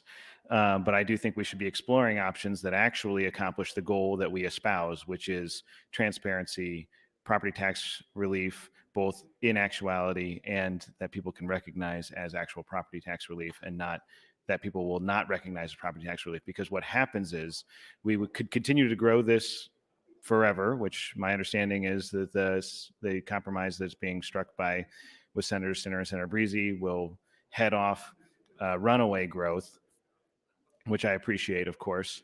But the point is, even if we were to grow this to half of the state's entire budget, people are still going to not see it as property tax reduction. They're going to see it as an income tax reduction. And there is an aspect to saying that people should understand what it is we're doing here. People should understand that the relief that we are affording them is property tax relief, and it shouldn't be opaque. It should be transparent. People should be able to recognize that. So I'll look at Senator Blood's amendment. It is a little bit more complicated than I'm able to digest at the moment, but I would be willing to consider it as a step in the direction of transparency. I also would be interested in supporting Senator Michaela Kavanaugh's bracket motion so we can have more time to consider these issues. Thank you, Mr. Lieutenant Governor. Thank you, Senator Kavanaugh. Senator Slama. Thank you, Mr. President. I rise today opposed to Senator Kavanaugh's bracket motion, opposed to Senator Blood's amendment for the procedural reasons raised. I'm still in support of LB 723, as I mentioned earlier, but I'm glad that we're having a discussion about procedural issues on this floor, because I did want to make a note that Senator Blood, in her last time on the mic, noted blowing smoke up her skirt twice. And I'd just like to say, on behalf of the body, no one in this body wants anything to do with any part of Senator Blood's skirt. It's a figure of speech that I find really problematic, in the least part that if a guy was saying a similar version of that phrase, especially as often as she uses it, there'd be complaints in the new exec board. I get that it's a figure of speech, but please, Senator Blood, find a figure of speech without such graphic and uncomfortable implications, because it looks poorly upon the professionalism of this body. Thank you, Mr. President. Thanks, Senator Slama. Senator Friesen. Thank you, Mr. President. So I rise against the bracket motion, but I want to address, the amendment by Senator Blood a little bit. As a member of the Revenue Committee, I happen to be in another committee introducing a bill at the time, and I totally missed the introduction of that bill and the testimony. So I'm kind of surprised to see it this quick, but I am trying to read through it and see what it does. And what I've seen so far is, and Senator Blood can correct me if I'm wrong, but the part that I would object to is bringing the amount back down to 375 million versus where we're at today. I still have a lot of questions yet as I'm trying to get through it. I'm through about half of it, but there's going to be people with delinquent taxes. There's properties out there where they can't find the business owner, and they're not paying their taxes. How we address some of those credits that are given there. And I think some of them, the way I read it, is they would be returned to the state. So I don't, in the concept of things, I think this is a way of repurposing the money into doing something maybe a little better, but there's a lot of details that I'd like to learn about yet before I would commit to doing something like this. So I would be reluctant to support something at this time. But again, I think down the road, I've said it before, if we can repurpose 1107 money to make it better and to do a better job and to turn into how we can help fund K through 12 schools and address some of the inequalities between the non-equalized and the equalized schools, I'm all in. This doesn't do that yet, but it is a different way of distributing it that I'm just in my mind saying that the counties will probably increase their cost of distributing the money. I'm not sure. I would have liked to have heard the testimony because I have not seen any transcripts. I've not had a chance really to look at any of that. So until I learn more about the bill, I'm going to just kind of stay neutral on that amendment. Thank you, Mr. President. Thanks, Senator Friesen. Senator John Kavanaugh. Thank you, Mr. Lieutenant Governor. I just thought I would rise in support of Senator Blood and your choice of colloquialisms. We all can choose how we comport ourselves in all different ways, and I don't think it is necessarily diminishing towards the body. And so Senator Blood and I have this personal joke, I guess. It's not personal, but it is one that we share about the word ejaculation, because she got some people gave her a hard time about using that word. And I know that the Lieutenant Governor is looking at me, and I'm sure he is familiar with the use of the word of ejaculation as a short prayer. And that was literally how I was taught the word by the priests at the schools that I attended. And so sometimes, I guess, inappropriateness can be in the eye of the beholder. And I do think we should hold ourselves to a standard of professionalism in this body and seriousness. And although I do enjoy a lighthearted conversation as well that treads on the serious, I think that we need to be respectful of other people's approach to things when they are not veering into the overtly inappropriate. And I know we had a whole conversation last year between other senators that I didn't engage in about level of appropriateness. So I just looked up the colloquialism to blow smoke, and there are many different versions of it. But it essentially is hot air. It's the same phrase of saying somebody is puffery, which I had come up a lot in a hearing I had last week, but it's somebody saying things, blowing smoke. Let's see, it was a time to see if Sam was just blowing smoke or if he actually had some useful information. So it means to deliberately confuse or mislead someone in order to deceive them is what blow smoke means. And so it has many different versions in literature that I think are accepted as part of the English language and not considered blue or off-color commentary. And so I just would like to point out, I thought that was, and I of course couldn't resist the opportunity to tell my ejaculation story. But thank you, Mr. Lieutenant Governor. Thanks, Senator Kavanaugh. Senator Pauls. Thank you, Mr. President. I don't know if this is possible, but I'd like to speak to Senator Blood about this.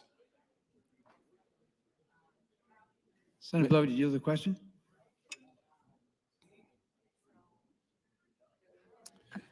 Yes, I'm happy to yield. Thank you.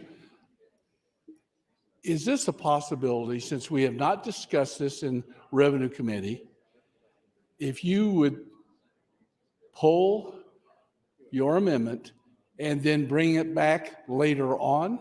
Is that doable? Is that part of the rules? I know you'd have to change the amendment number, but could you not bring this concept back later on? I do believe that if the bill were to be voted out, that it could be amended into at a later, either on select or even on final. Okay, so to me, so we can move along, because I do support the original bill, but if we still have a little bit of a hang up what you're trying to do, if it's legit, and we are saying, well, we never talked about it and it is sort of a surprise for us in Revenue Committee, if we would talk about it in Revenue Committee, and then if we think it's appropriate, we could possibly support it in the future. I'm just asking if that's something you would think about. It's an either or. I mean, both are appropriate and both are by the rules, and we have the ability to do what I did today and the ability to wait for it to potentially, possibly at a later date, come out of committee. Well, what I'm asking you just to think about it, and then possibly we can move on today without your amendment, and you'd have the ability, to my understanding, if you felt it was a necessity, bring it back on select or final. And with respect, Senator Pauls, I mean, the process isn't going to be elongated, and I think we'll be done with this soon anyway. Okay. So I'm not here to throw a temper tantrum or to make the process harder. Okay. I'm here to make a bill better, and if people don't agree with it, then they'll vote red, and if they agree with it, they'll vote green. Okay, thank you. Thank you, Senator Pauls and Senator Blood. Senator McHale Kavanaugh, you recognize to close on your bracket motion. She waives closing. Question for the body is the adoption of the bracket motion. Motion 133. Those in favor vote aye. Those opposed vote nay.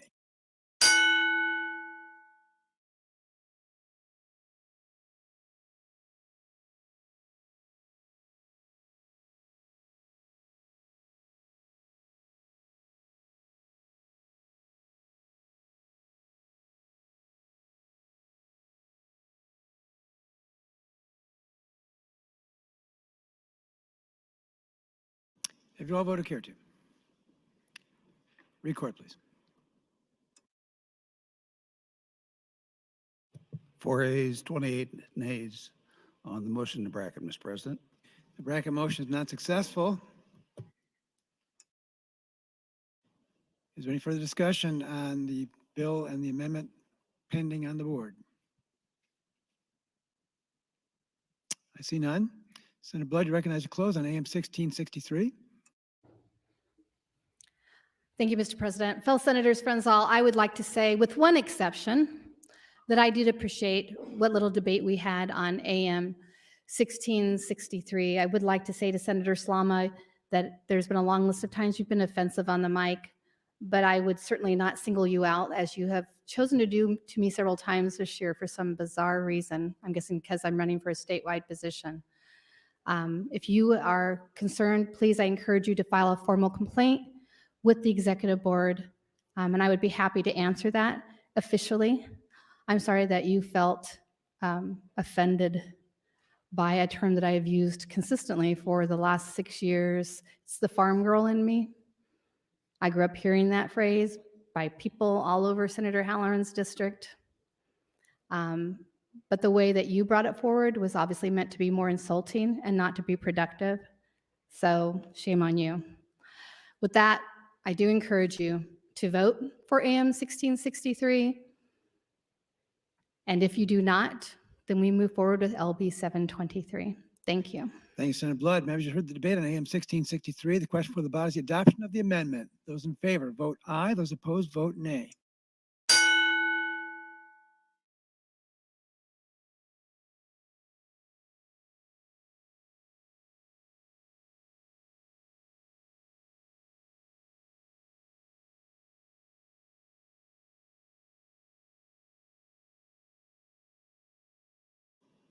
Have you all voted care to? Record, please. 5 ayes, 27 nays on the motion to adopt the Blood Amendment. AM 1663 is not adopted.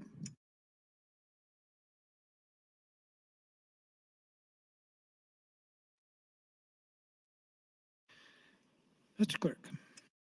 Mr. President, next amendment I have is offered by Senator Breezy, floor amendment 65.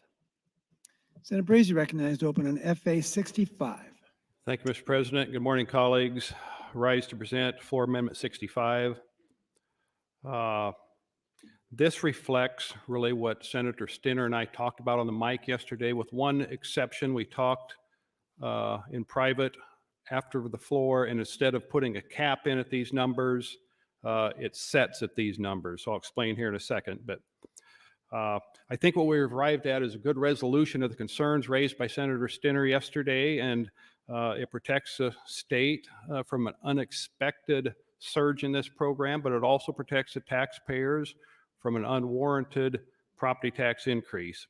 And so essentially, we agreed yesterday that the amount of relief should be locked in at what the fiscal office is currently predicting, which is for year 2022, $548 million, and for year 2023, $560.7 million. And that's what the amendment does, locks in those numbers.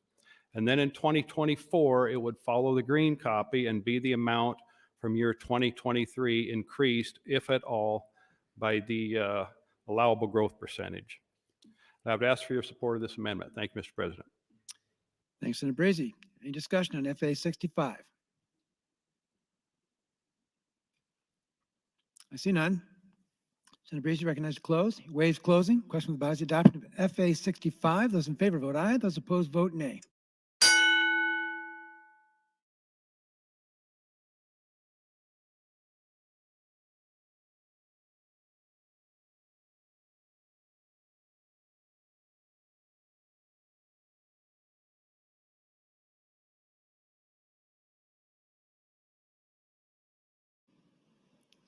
If you all voted care to. Record, please.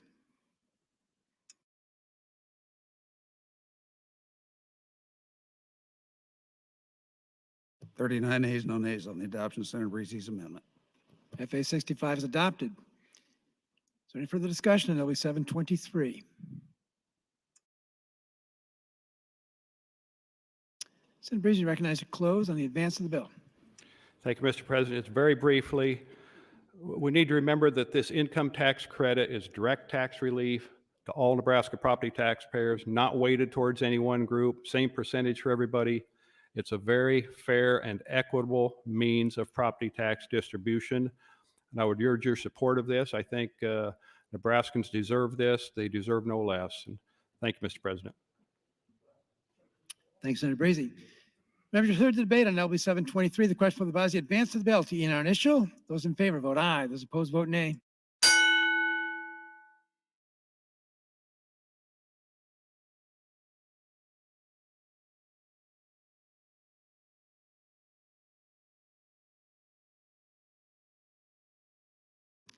Have you all voted?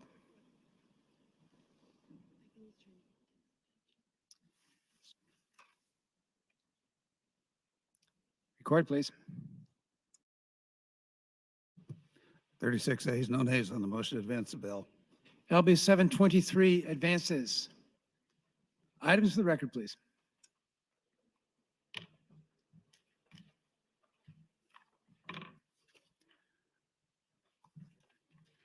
Mr. President, thank you. I have notice of committee hearings from the Revenue Committee, the Appropriations Committee, and the Business and Labor Committee. Your Committee on Enrollment and Review reports Legislative Bill 825 to select file, and Priority Bill designation from the Performance Audit Committee, Legislative Bills 937 and 1150. In addition to that, amendment to be printed to LB 723 from Senator Breezy. That's all I have at this time. Thank you, Mr. Clerk. Moving on to the agenda, General File 2022 Senator Priority Bill. Mr. Clerk.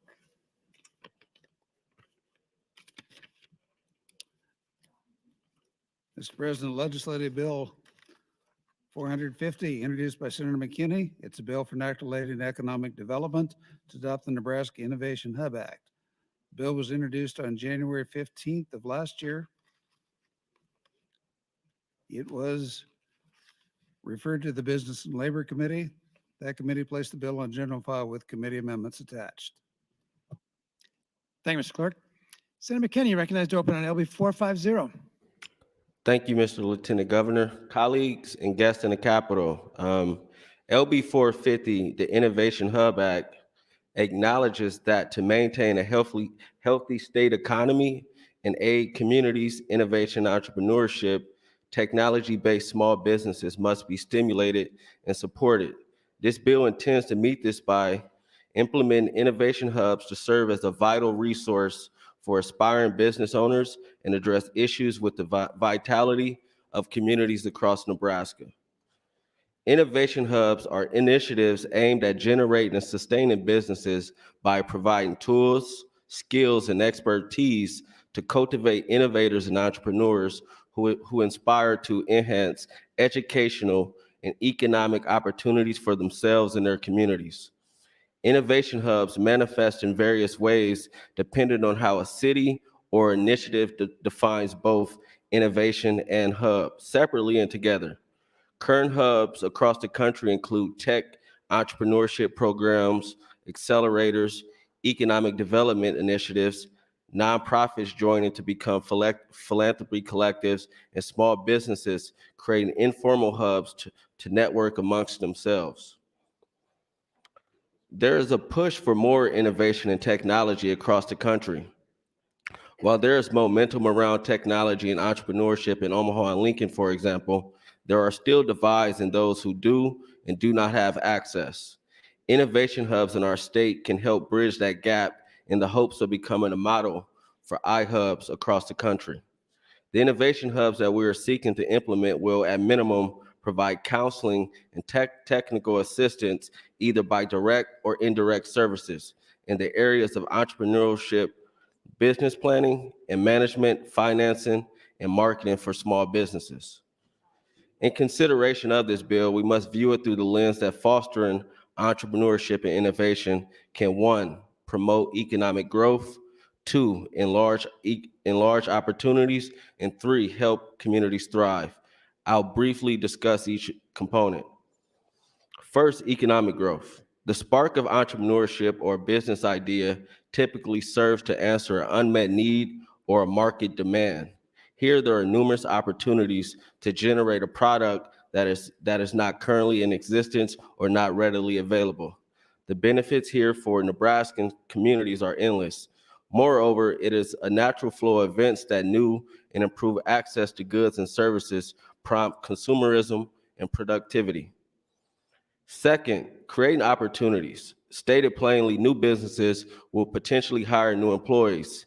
These created employment opportunities and incomes that can be put back into businesses and services that will ultimately help increase our community's vitality.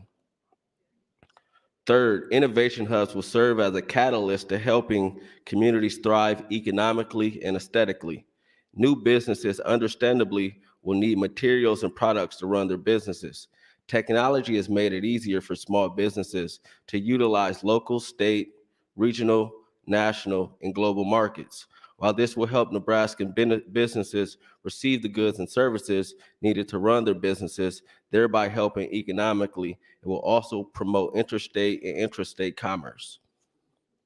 Additionally, many businesses, specifically in North Omaha, have lacked real investment in economic sustainability and opportunity for small business and entrepreneurs since the late 60s. Boarded up buildings and foreclosed businesses do not draw individuals to communities. New businesses need to be equipped with the marketing tools and direction to cater to their seeded communities to attract individuals to those communities. It is important to emphasize that the benefit mentioned above are the building blocks for a good life for all Nebraskans.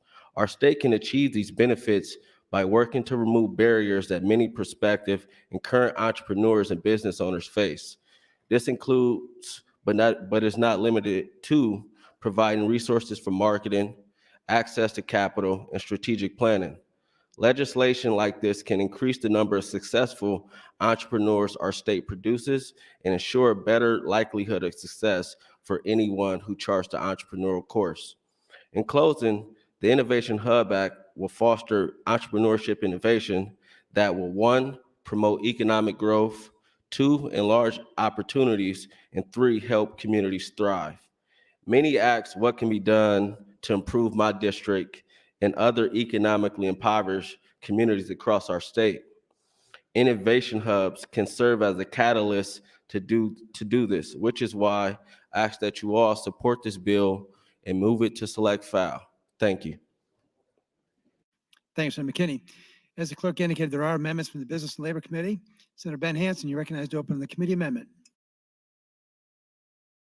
Mr. Lieutenant Governor. AM 739 to LB 450, the Nebraska Innovation Hub Act, is a friendly amendment brought to the committee by Senator McKinney and ultimately adopted by the committee in April of last year. AM 739 makes 2 material changes to LB 450. The first is that it requires the iHub area to be within an economic redevelopment area and an enterprise zone. An economic redevelopment area being an area in the state of Nebraska where the average unemployment rate is at least 150% of the state unemployment rate, along with 20% poverty rate, and an enterprise zone defined pursuant to the Enterprise Zone Act. AM 739 also changes the application process for those wishing to be designated as an iHub. The core of the application process remains the same, but in order to offset some of the cost of implementing the program, AM 739 requires a $1,000 application fee per applicant. This fee will be placed in the Innovation Hub Cash Fund, along with any money the legislature allocates, and will be used to carry out the act. Senator McKinney will be speaking shortly on the act itself in more detail and can better answer any related questions. Thank you. Thank you, Senator Hansen. Mr. Clerk. Mr. President, Senator McKinney would move to amend the committee amendments with AM 1600. Senator McKinney, recognized to open AM 1600. Thank you, Mr. Lieutenant Governor. AM 1600 further clarifies what is an iHub and what can be done. That was in AM 739. Yesterday, I had the pages hand out some fact sheets for the bill. So I encourage you all to support AM 1600. If you have any questions, feel free to ask me.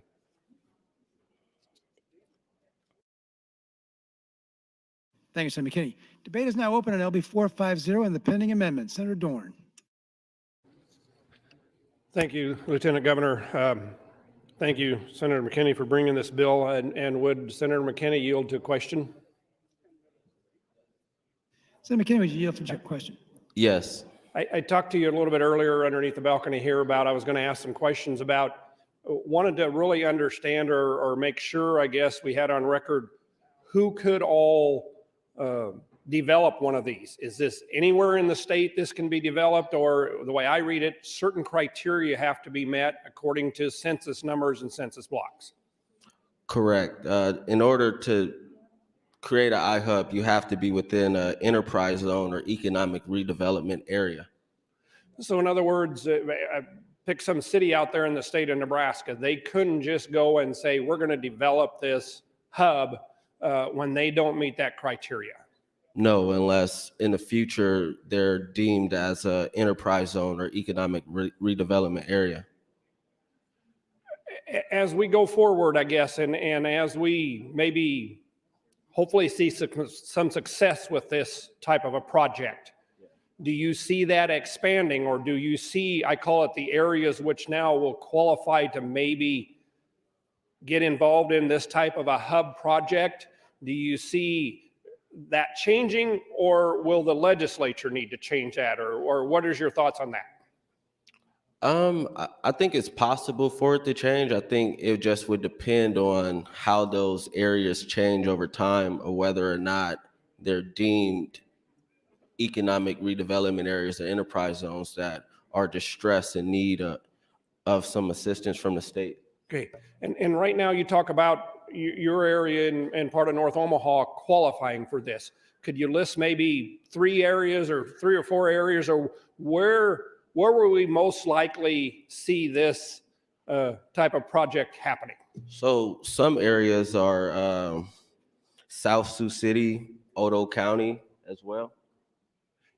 But I mean, is there a map out there somewhere where people can go and look and say, this is, Yes. meets the criteria? It's basically in the census map, and then the state of Nebraska will help put that out, or what do you see there? Yes, there is a map. So if you go to the Department of Economic Development's website and you type in enterprise zones or opportunity zones, they have a map and it shows where these are located. And then you will know, or the entity, the city, whoever will know that when they look at that map, if they're not in that map, that parcel, they're most likely not able to do this. Yes. Well, thank you very much, Senator McKinney. Thank you for explaining that. And I just more than anything, so I understood it and maybe some other people understood it too, so that this doesn't, it's not a project or it's not a innovation hub type thing that everybody in the state now can go and say, we're going to do this or whatever. But this has specific criteria, specific guidelines that it does need to meet, but it is to help those, I call it blighted areas, or those areas that really maybe have been shorted or whatever, or don't have some of these things that we're really looking for. Thank you for bringing the bill, Senator McKinney. Thank you, Senator Dorn and Senator McKinney. Senator Williams. Thank you, Mr. President, and good morning, colleagues. And I again would like to thank Senator McKinney for bringing this bill. I think there's a lot of good things that can be done with this. There is one question that I would raise on the amendment. The amendment lists a number of things that were not in the original bill that a hub can do. One of those things on page 6, line 28, is to make loans. As chairman of the banking committee, you always have some concerns when all of a sudden a new entity has the ability to make loans, whether those would be viewed as loans that would come under the guidance of the Department of Banking and that regulation in our state. And so I just want to point that out at this point, and would be something that I would be wanting to talk to Senator McKinney about after we advance this bill, so that we can be sure that that is handled in a proper manner. In other cases like this, oftentimes these loans have been made in conjunction as participations with our current banking system to bring them in so that these loans qualify under all of our consumer protection requirements in our state, so that we don't have someone making loans that don't know what those rules are and don't follow them. So at this point, I just point that out, and am fully supportive of the AM and the underlying bill. Thank you, Mr. President. Thanks, Senator Williams. Senator Erdman. Thank you, Mr. President. I was wondering if Senator McKinney would yield to a question or two. Senator McKinney, would you yield, please? Yes. Senator McKinney, I was reading through the amendment there, and I'm trying to figure out who would be eligible to make an application with the hub. Can you explain that? So to be an eligible iHub, you would have to form an entity and also facilitate a partnership with a post-secondary institution, a bank or financial institution, a municipal economic development division. You would have to form the entity and then submit an application to the Department of Economic Development, and then the director would designate whether or not you qualify. So higher education could be one of those entities? Yes, as far within a partnership, yes. Okay, and a county or a city? Yes. Okay, so then DED would be in charge of the hubs? Who's going to be responsible for these? The hub will be responsible for the hub. The DED would would provide the designation of the hub. And they would report yearly to DED about what they're doing. Okay, so on Senator Williams' question about making loans, can you describe that to me a little better, what that means? So my thinking behind that is currently in our state, we have CDFIs like the Nebraska Enterprise Fund, and for example, that provides, smaller loans to smaller entities within the state. And my thinking, one of those CDFIs could become a partner. And I just wanted to put that inside just in case down the line, once the entity is formed and the CDFI is a part of it, it's clear. Okay, so where would the hub get the money that they're going to loan? From taxes? They would, no, not from taxes. I'm looking at ways to possibly get some resources from American Rescue Plan, but also they could, get some resources from, funders or philanthropy as well. Okay. So I looked at the fiscal note and it said, I think 280,000 the first year and like 328 the next year. So going forward after that, do you envision this to grow, the requirement or the general fund requirement to grow from that? No, I don't think it will. And I do believe the fiscal note needs to be it has to be updated as well. That was the fiscal note from the initial introduction. Okay. And the last amendment. Yeah, the fiscal note said January 29th, or whatever it said there. I think that was from last year. Would that be correct? Yes. Okay. So you've made this your priority bill this year? Yes, I did. Okay. So how many of these hubs do you think will be created? I mean, just a guess if you have one. My guess is you probably could have 3 to 5 or potentially more in the future. So it just depends. Currently, when I look at where there are enterprise zones and economic redevelopment areas, I'm thinking between 3 to 5.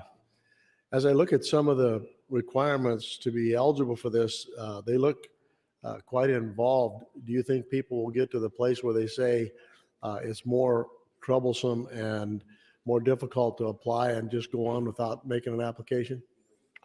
No, I don't think so. From the time I introduced it last year until over the interim, many people from the university system to individuals that are involved in entrepreneurship cohorts and things like that, they really think having this type of program in our state would do wonders because of the collaboration between entities. So with the requirements that are in place to create a hub, most of these will probably be in the metropolitan area. I don't know that I have anything in my district that would qualify. Not necessarily only in metropolitan areas. I know Odo County is, could have a possible hub. South Sioux City. So it's not just for Omaha. Okay. You could have a hub outside of Okay. Lincoln and Omaha. All right. Thank you for answering the questions. Appreciate No problem. Thank you, Senator Erdman and Senator McKinney. Senator McKinney, you're recognized. No, I clicked my button to respond to Senator Williams, and then I answered it while talking to Senator Erdman. So thank you. Thank you, Senator McKinney. Senator Wayne, you're recognized. Thank you, Mr. President.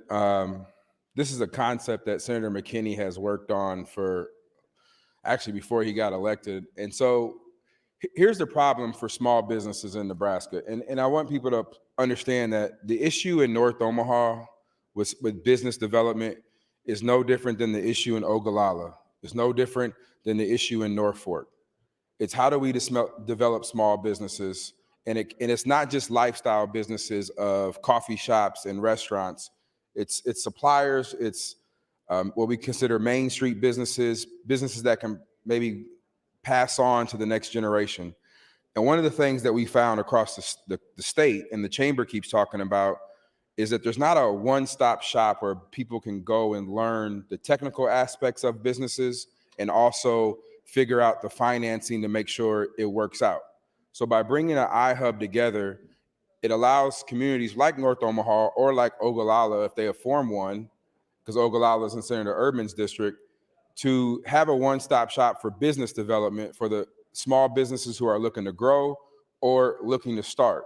And what's ironic is Senator Geis has introduced a bill that is almost a mini version of iHub for solo practitioners who are in the startup phase of less than $50,000 in annual sales. So what Senator McKinney and Senator Geis and all of us have kind of talked about is if this gets to select, that bill should be added to this bill, primarily because it deals with a subset of what Senator McKinney is dealing with, which is already a business but wants to grow. And Senator Geis's bill is if you don't even know how to get to a business, but you have an idea, here's what you should do. How is this successful? Well, you have to look at no other distance in Lincoln. They have what's called an accelerator program. And there's an accelerator here in Lincoln that turns out high growth, high impact companies on a regular, and they focus in on the other parts of operating a business, making sure you go through and see if your business is good enough, make sure you have the right team in place to make sure it functions. But then after that, the accelerator actually connects to financing on the outside to help you grow your business. Lincoln was unique in the ability to do it primarily with the university and other people's support. And we are just tweaking that concept. And I say I'm supporting this bill, tweaking that concept to allow other places who don't have the university support like they do in Lincoln, like North Omaha, South Omaha, Ogallala, Scotts Bluff, to be able to form these iHubs to make sure that they can have the small business impact and startup that is needed to help grow their local economy. Thank you, Mr. President. Thank you, Senator Wayne. Senator McKinney, you're recognized. Okay, thank you. I just wanted to kind of get some clarity on where these could potentially be. So I'm looking at the Nebraska economic revitalization areas. So you could potentially have one in Adams County, Buffalo, Dodge, Douglas, Lancaster, Keefe, Madison, Sarpy, Scottsbluff, Thurston. So there's potential for both sides of the state, not just Western and not just Eastern. I think there's potentials for both. And I think iHubs are what our state is. It's one of the things I think our state has been missing, is something to innovate how we do business and what are we devoting our energies to within our state to make sure that Nebraska is attractive to the rest of the country and the rest of the world. And I think implementing an innovation hub program would help do that. You also have an opportunity for these entities to apply for different funding. It probably more than likely won't come from taxes. It'll come from micro lending, donors, philanthropy, and things like that. So I just think it's an amazing opportunity for our state. And I think, it's a no-brainer. Thank you. Thank you, Senator McKinney. Senator Geist, you're recognized. Thank you, Mr. President. And I just wanted to stand and give my support of LB 450 and the opportunity that I hope to have once my bill comes out of committee to help support the focus that Senator McKinney is highlighting here with the iHubs. And what my bill does, similarly to what Senator Wayne was saying, is it focuses on those businesses that have 5 or fewer employees that bring in 50,000 or less. These are the specific types of businesses that were overlooked by the PPP loans.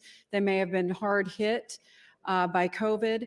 However, they also might be in startup mode. So just the very infant businesses up to businesses that have been in operation for 5 years or less.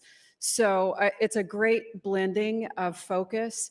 We had the same, I think, inspiration, and look forward to partnering together once we get this bill passed and get to select. Thank you, Mr. President. Thank you, Senator Geist. Senator Ben Hansen, you're recognized. Thank you, Mr. President. So I'm going to speak in favor of LB 450 and the following amendments. I think Senator McKinney's done a great job in putting us all together with the amendments and working with everybody and explaining things very well. Just one thing I wanted to explain a little bit further is the definition of an enterprise zone. I know some people might have questions about this, but I just want to read a little bit off of the Nebraska government website. Enterprise zones consist of areas of economic distress, meaning conditions of high unemployment, poverty, and declining population. DED accepts applications from Nebraska cities, villages, counties, or tribal government areas that wish to apply for an enterprise zone designation. DED may designate no more than 5 areas of enterprise zones based on eligible applications. There are currently designated enterprise zones in Omaha, South Sioux City, and Otoe County. And so far, from my knowledge, those are still the same. But DED is accepting applications for up to 2 more enterprise zones. So there could be 2 more potential areas where this bill would be applicable. The Nebraska Enterprise Zone Act requires that no more than one zone shall be located inside the boundaries of a city of the metropolitan class, and no more than one shall be located inside the boundaries of a city of the primary class. All enterprise zones located within a single county shall not exceed a total of 16 square miles in area. Each area designated as an enterprise zone following an application period shall meet all eligible criteria. So there are some stipulations and rules that we have with this bill when it comes to how many we can have in a certain area based on the Enterprise Zone Act. And I think that kind of puts some good guidelines in place to make sure we don't have 10 of them all of a sudden popping up in Omaha. But you know what? Time will tell if this works well.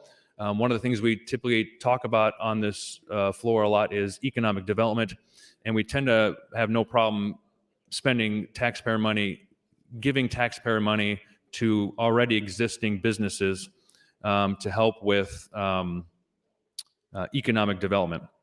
However, in this bill, and I know Senator Wayne can attest to this too, we've talked about this many times, is how do we get people actually to do it themselves and get businesses started and educate themselves on what it takes to write contracts, to work with the department, with understanding how to hire employees, with how to write a business plan. And that's what these iHubs do. And I think that is very important and crucial, especially in areas maybe where some of that education may not be available. I just happen to be fortunate enough that I grew up around other business owners who taught me things. Some people don't have that luxury. And so they can go to a place like this, no matter whether it's North Omaha, whether it's Lincoln, whether it's out in Western Nebraska. Like I said, the Enterprise Zone Act specifically defines where some of these can be. They can be pretty much anywhere so long as they meet the criteria. So I think this is a great way to help people educate themselves, also work with partners, whether it is the university, whether it is the city, whether it's the community college, to help teach them and train them on how to be productive and a self-starter and be successful. And so I appreciate Senator McKinney for bringing this bill forward. I was a little hesitant at first, but he's explained it very well. I've talked to him before about this, and the amendments that he's brought has really kind of eased my concerns. And so I will be voting in favor of LB 450 and the following amendments, and I would appreciate my colleagues do the same. Thank you. Thank you, Senator Hansen. Senator Vargas, you're recognized. Thank you very much. I just want to commend Senator McKinney for bringing this and working on this bill. The part that I just wanted just a little bit of education for people that are listening is oftentimes when, and specifically in his amendment, oftentimes with the committee amendment, when we are looking at legislation and we're thinking about sort of differentiated targeted economic development, we are defining these terms. And what we're seeing in this bill, which is, I think, the right way, is we're defining underemployment and targeted areas. We're further defining areas with higher than average poverty by their census tract, which means as opposed to creating like a broad brush and just creating these anywhere, they're targeted, they're differentiated, and then they're places that need it the most. And along with Senator Hansen's words as well, that you can't ask for anything more than that, and it's giving the opportunity to create these zones. So I'm in support of the amendment. I'm in support of the underlying bill. It's further targeting economic development in the places where we need to differentiate the most, and that's what this bill is about. Thank you, Senator McKinney, for bringing it. Thank you, Senator Vargas. Seeing no one in the queue, Senator McKinney, you're recognized to close on your amendment to the committee amendment. I just would like to repeat again, I appreciate all your support and all the comments from the other senators. I think, and lastly, innovation hubs to me is something that I think has been long missing in our state as far as encouraging individuals to get in business, but also having something in place to keep them in business and allow them to be sustainable to potentially hire some of our community members. I think this is a step in the right direction for our state and for the future vitality of our state. And I ask for your green vote. Thank you. Thank you, Senator McKinney. Members, the question is, shall the amendment to the committee amendment to LB 450 be adopted? All those in favor, vote aye. Those opposed, vote nay.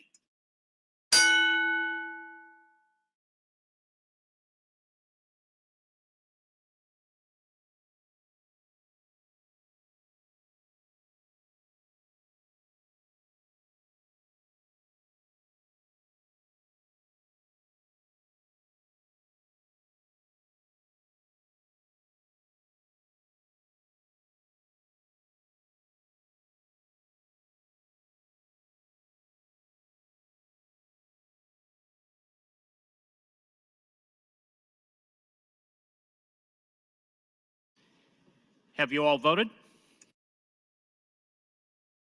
Record, Mr. Clerk. 40 yeas, no nays on the adoption of AM 1600 to the committee amendments. The amendment is adopted. Senator Hansen, you are now recognized to close on the committee amendment. Senator Hansen waives closing. Members, the question is the adoption of the committee amendment to LB 450. All those in favor vote aye. Those opposed vote nay.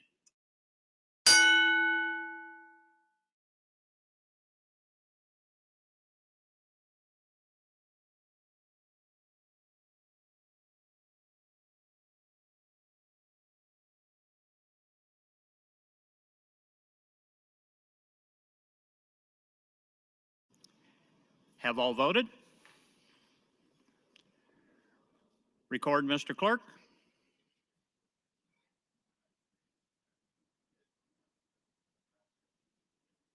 Forty-two ayes, no nays on the adoption of the committee amendments.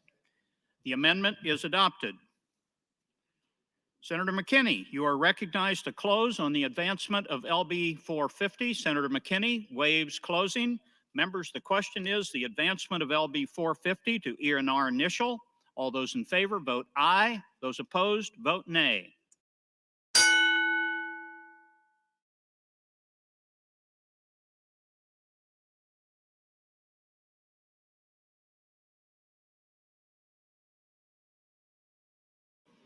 Have you all voted?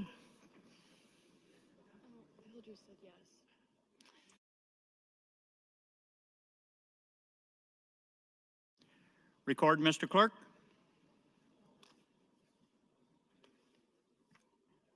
Forty-three ayes, no nays on the motion to advance the bill. The bill advances. Mr. Clerk, for items.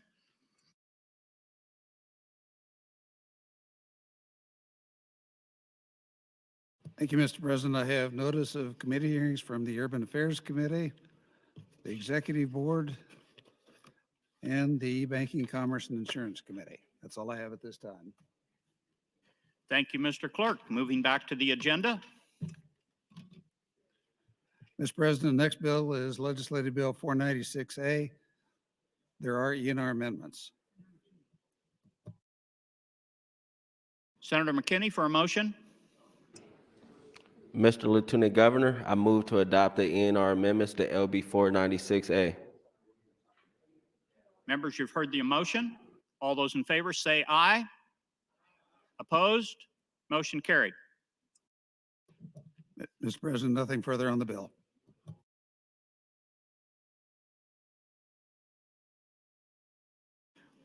The motion is to advance LB 490A. All those in favor vote aye. Those opposed vote nay.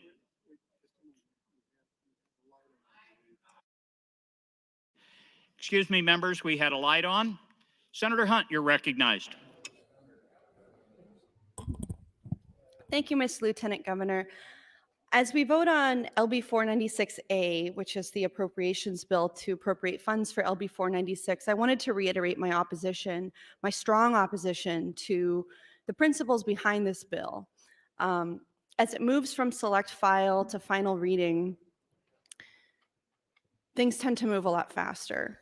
And a lot of people have been frustrated by how we have been filibustering bills on, or having extended debate on bills on general file when we have 2 more rounds of debate that we could possibly be speaking.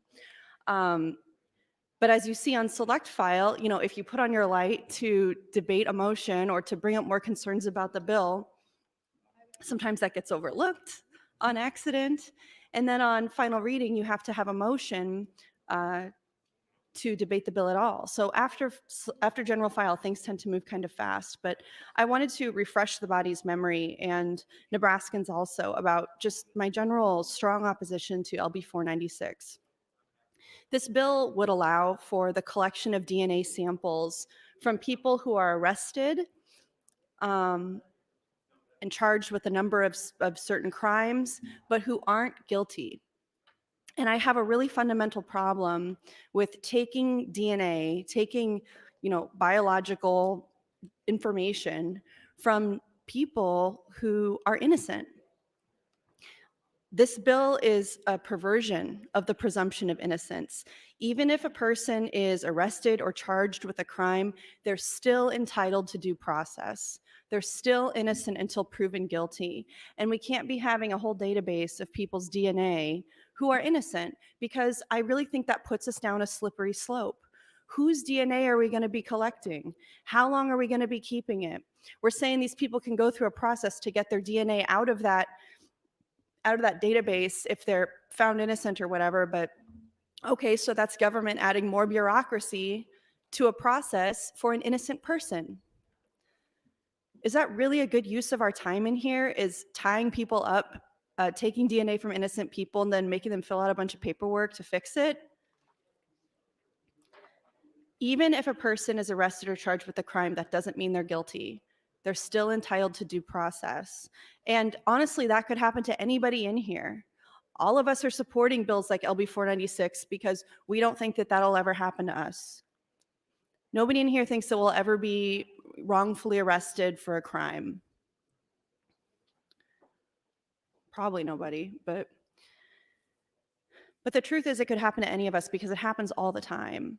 And I would be really upset if I knew I was innocent and I knew that my DNA was sitting in a database somewhere. Everyone is entitled to be presumed innocent until they have their day in court and are found guilty. And this bill would allow for collection and submission of DNA to a database simply because someone has been charged with a crime. Our system doesn't work that way. A person is not just charged with a crime, starts serving their sentence, and dealing with the consequences of conviction. They're presumed innocent until the state can prove their guilt beyond a reasonable doubt. And at that time, we take their DNA. In Nebraska, we already have a law saying that anybody who is convicted of a felony has their DNA taken. And we can use that DNA to run against, unsolved cases. We can use that DNA to try and exonerate innocent people. We can use that DNA for whatever, because in this state, we've determined that when someone is found guilty of a felony, we take their DNA. And that's something we've already all agreed on as a law in Nebraska. 1 minute. Thank you, Mr. President. Like every other component of the criminal justice system and the carceral system in Nebraska, we know that this will also impact poor people and people of color in a really disproportionate way. It's important to understand and note that current law already allows for the collection of DNA. Everybody who's found guilty of any felony already has their DNA collected at the time they're sentenced. And you can use that DNA to solve cold cases or whatever. But the fact is, we're already collecting all this DNA from people who are convicted of felonies, and we haven't solved all of these sexual assault and rape cases that LB 496 purports to be able to solve. Why? Because we have thousands of rape kits sitting untested. So I don't think that harvesting DNA from a bunch of innocent people is going to move that process along. Thank you, Senator Mr. Hunt. President. Senator John Kavanaugh, you're recognized. Thank you, Mr. President. Well, I don't think I can say it better than Senator Hunt just said it there in terms of my opposition to this bill as well. I would add, in addition to people convicted of felonies, we collect DNA from people after we've had a warrant's been issued, after specific articulable reasons, before a magistrate or a judge has determined that there's probable cause to collect that DNA, which means, in layman's terms, once we give a judge a reason, we can collect DNA from somebody. And this would undermine that protection. There's also people can voluntarily give DNA. But the reason I rose is we did the ENR amendment on this, and I took a look at that. And the ENR amendment changed basically which session of the legislature from first to second session, but it didn't address the effective date of this bill, which basically says the act will become operative on January 1st, 2022, which was in the past. And I would assume that the mainline bill, the LB 496, has a similar date issue in it. And as Senator Hunt was kind of pointing out, how quickly things move around here, despite the fact that some people are trying to take it slower, give people time to have a conversation, give people time to think about things.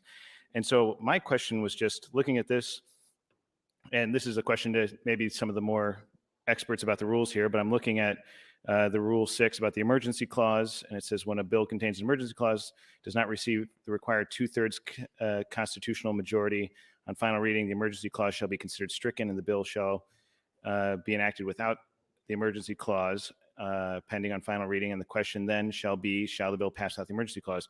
I don't know if we are interpreting a previous, this has maybe happened before, and I just haven't seen it, but are we interpreting a effective date in the past as an emergency clause? Or are we considering it a defect in the bill? And I'm bringing it up now because I see it. We're on select file on this bill, and it's going to go to final. And if I recall, on final reading, you have to bring it back to select to make an amendment. But my question is, the underlying bill, LB 496, has already passed a final reading where we cannot amend it. And there have been people who talked about looking for a compromise on that bill, which of course we'd have to bring it back from final. But I want to know from somebody who maybe knows better than I do, what happens if we pass a bill that has an effective date in the past? And so maybe that's another argument for why we shouldn't be rushing so much on all of these bills, and we should take a more measured approach and consideration to make sure that we don't pass bills that have this critical flaw in them. But I, of course, oppose the underlying bill, LB 496, for all the reasons that Senator Hunt articulated, for all the reasons I've articulated in the many hours of debate previously. So with that, I would just leave it to everybody else. Thank you, Mr. President. Thank you, Senator John Kavanaugh. Senator Hilkelman, you're recognized. Thank you, Mr. Speaker. I just want to rise just quickly to address the issue that Senator Kavanaugh just raised. He's correct. I have an amendment that we were to change this to the date on this bill, but we were never able to get to that amendment because of previous amendments that had been filed on my bill. So I'm aware of this. This is an issue that can be addressed on a further amendment, on further discussion of this bill. Thank you, Mr. President. Thank you, Mr. Hilkelman. Members, the question is the advancement of LB 496A. This is a voice vote. All those in favor say aye. Opposed, say nay. The bill advances. Mr. Clerk, for items.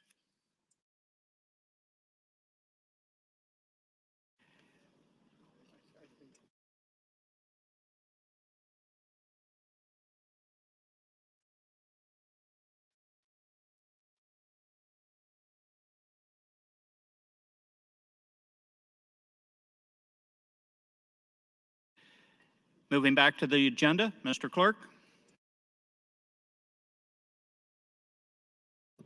Mr. President, next bill, Legislative Bill 568. There are ENR amendments. Senator Slama for a motion. Mr. President, I move that the ENR amendments to LB 568 be adopted. Members, you've heard the motion. All those in favor say aye. Opposed, say nay. Motions are adopted. Mr. President, Senator Pansy Brooks would move to amend with AM 1510. Senator Pansy Brooks, you're recognized to open on your amendment. Thank you, Mr. President. Well, I'm excited to finally get back to this bill. I don't know if any of you remember the long history we had. It's an important step forward to ensure our kids receive appropriate interventions to help them in school and out of our juvenile justice system. Specifically, LB 568 increases diversion opportunities for children with excessive absenteeism, but still allows county attorneys to file it as a status offense if all options are first exhausted. When you're hearing about this, I hope you'll think about workforce development, because my friends, when we're charging our kids for things like truancy, which there but for the grace of God went many of us, I think it's really important to remember that we are charging juveniles with truancy and then affecting their abilities to get jobs, to get housing. So that's number one, beside the fact that the kids are placed in a precarious situation with their own records. I brought this bill after LR Legislative Resolution 393, an interim study I introduced last session revealed that most of the children who end up in probation for a status offense, status means an offense that only children can be charged with, not adults, are there because of truancy violation. And if I can remind you, last year, when I brought this bill, the county attorneys were against the bill. And since then, you all asked me to work with the county attorneys and then you'd support it once we got them on board. I imagined that their support would be neutral. Instead, I'm passing out a letter that shows that they are in support of the bill now. Yes, the county attorneys are in support of this bill. We need to change what we're doing in truancy. So probation data shows that there were 935 status youth in fiscal year 2018-19. Of those, 647, 70% were truancy adjudications. They were in court, 70% of them because of truancy. Talk about costs. Everybody's concerned about costs. I am too. 70% of the juvenile adjudications were truancy. For comparison, only 15% of the cases were for minor and possession offenses. That is a lot of children going through our court system for truancy violations. As a part of LB 393, we brought together judges, court administrators, county attorneys, educators, child advocates, and others to share their ideas and suggestions for how to revamp our truancy statutes to ensure that these kids are getting the services they need instead of going through our court system. The result is this bill and Amendment 1510. With that in mind, LB 568 establishes the goals of juvenile pretrial diversion programs, including providing juveniles who have excessive absenteeism from home or school with diversion services to address the needs of the juvenile and his or her family. A juvenile pretrial diversion program shall be offered to the juvenile when practicable, following a referral from a school, parent, guardian, or custodian in regard to excessive absenteeism. When the county attorney receives a referral from a school from which a juvenile is excessively absent, the county attorney shall exhaust all options before relying on the juvenile justice system, the courts. LB 568 also provides that the State Board of Education may adopt and promulgate rules and regulations to carry out statutory provisions related to excessive absenteeism. In supporting LB 568, Nebraska Commissioner of Education Matt Blumstead says, quote, chronic absenteeism is a key indicator of inequities in school communities. Nebraska, like much of the nation, experiences disparate rates of chronic absenteeism for students of color, students with disabilities, the economically disadvantaged, and English learners. We must collectively commit to addressing the underlying causes of student absences, and this bill would support the creation of a culture of prevention and proactive courses of action. AM 1510 is a compromise amendment with the county attorneys. You may recall that they opposed LB 568 last session. I told them and you that I would work with them on a compromise. And I'm happy to say that they have not only removed their opposition, but actively support this bill. The compromise keeps truancy as a status offense. However, county attorneys will now be required to exhaust all available and appropriate diversion options before filing the petition. LB 568 and 1510, Amendment 1510, move us dramatically in the right direction in our efforts to keep kids out of courts for diversion status offenses and able to work in our communities and join the employment pool. It delivers additional dollars to counties for diversion programs across the state. These dollars will be more accessible under this bill due to the changes we made in the Crime Commission's management of the fund. I want to thank Senator Bosselman and the county attorney in Colfax County, Denise Crotchell, for working with me on these changes, as well as NACO and the Crime Commission. And I also want to thank the Children's Commission for making this a top priority. I also want to thank the Administrative Office of Courts, and Jeannie Bradner, Deputy Probation Administrator in the Juvenile Services Division, for all the valuable resources and information they provided me throughout this process. I'd also like to thank the Judiciary Committee for making this a priority last year. The underlying bill specifies an increase from $5 million to $8 million for community aid for counties to administer diversion programs. Lancaster County was the only one that indicated a fiscal cost, and you'll see that, but that was based on the original bill. Since we worked out an agreement with the county attorneys and petitions may still be filed on the status offenses, the counties will not have any additional costs that couldn't be absorbed by the $3 million to counties.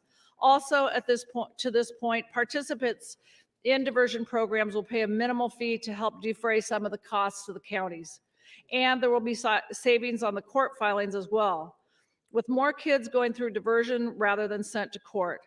So the counties are coming out way ahead in terms of the state's commitment to increased aid under this bill. There are still a few counties that do not even offer diversion, and this will allow them to get the funding to set up the program and allow other counties to expand their diversionary programs, all while the kids go to school rather than being truant and then having to leave school even more to go to the court.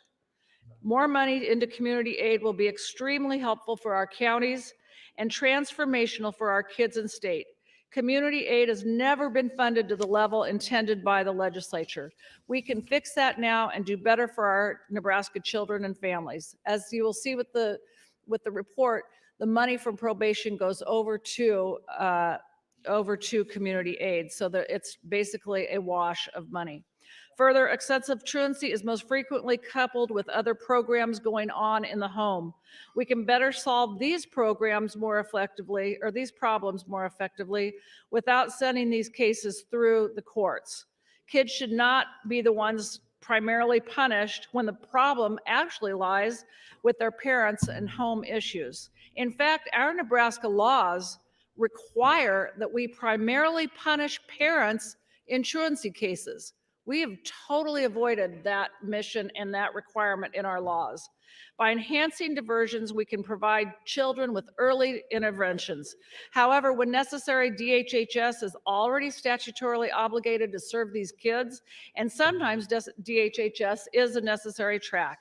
Taken as a whole, LB 568 reduces the risk of juveniles coming into contact with the juvenile justice system unnecessarily.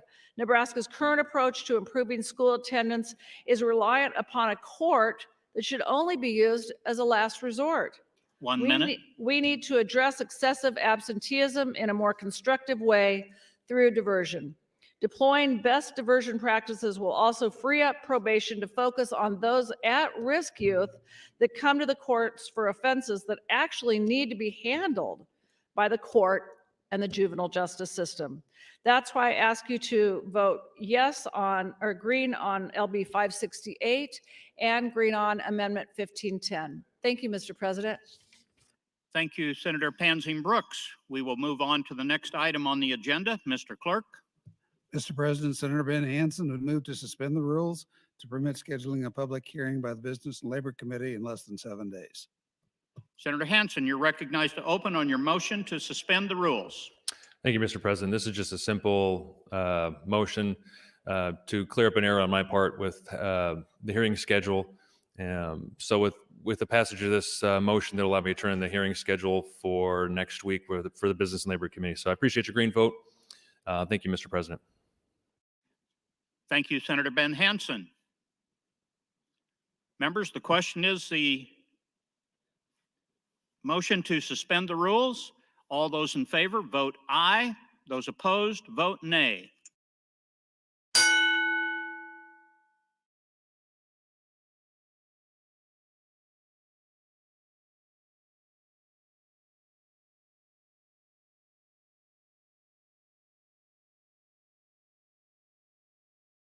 Have all voted?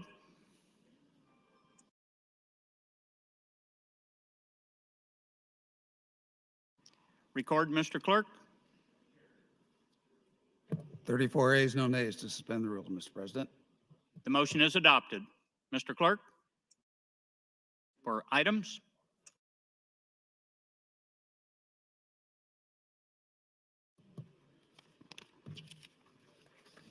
Mr. President, I do have items. I have a notice of committee hearing from the Business and Labor Committee. An amendment to Legislative Bill 9906 offered by Senator Ben Hansen.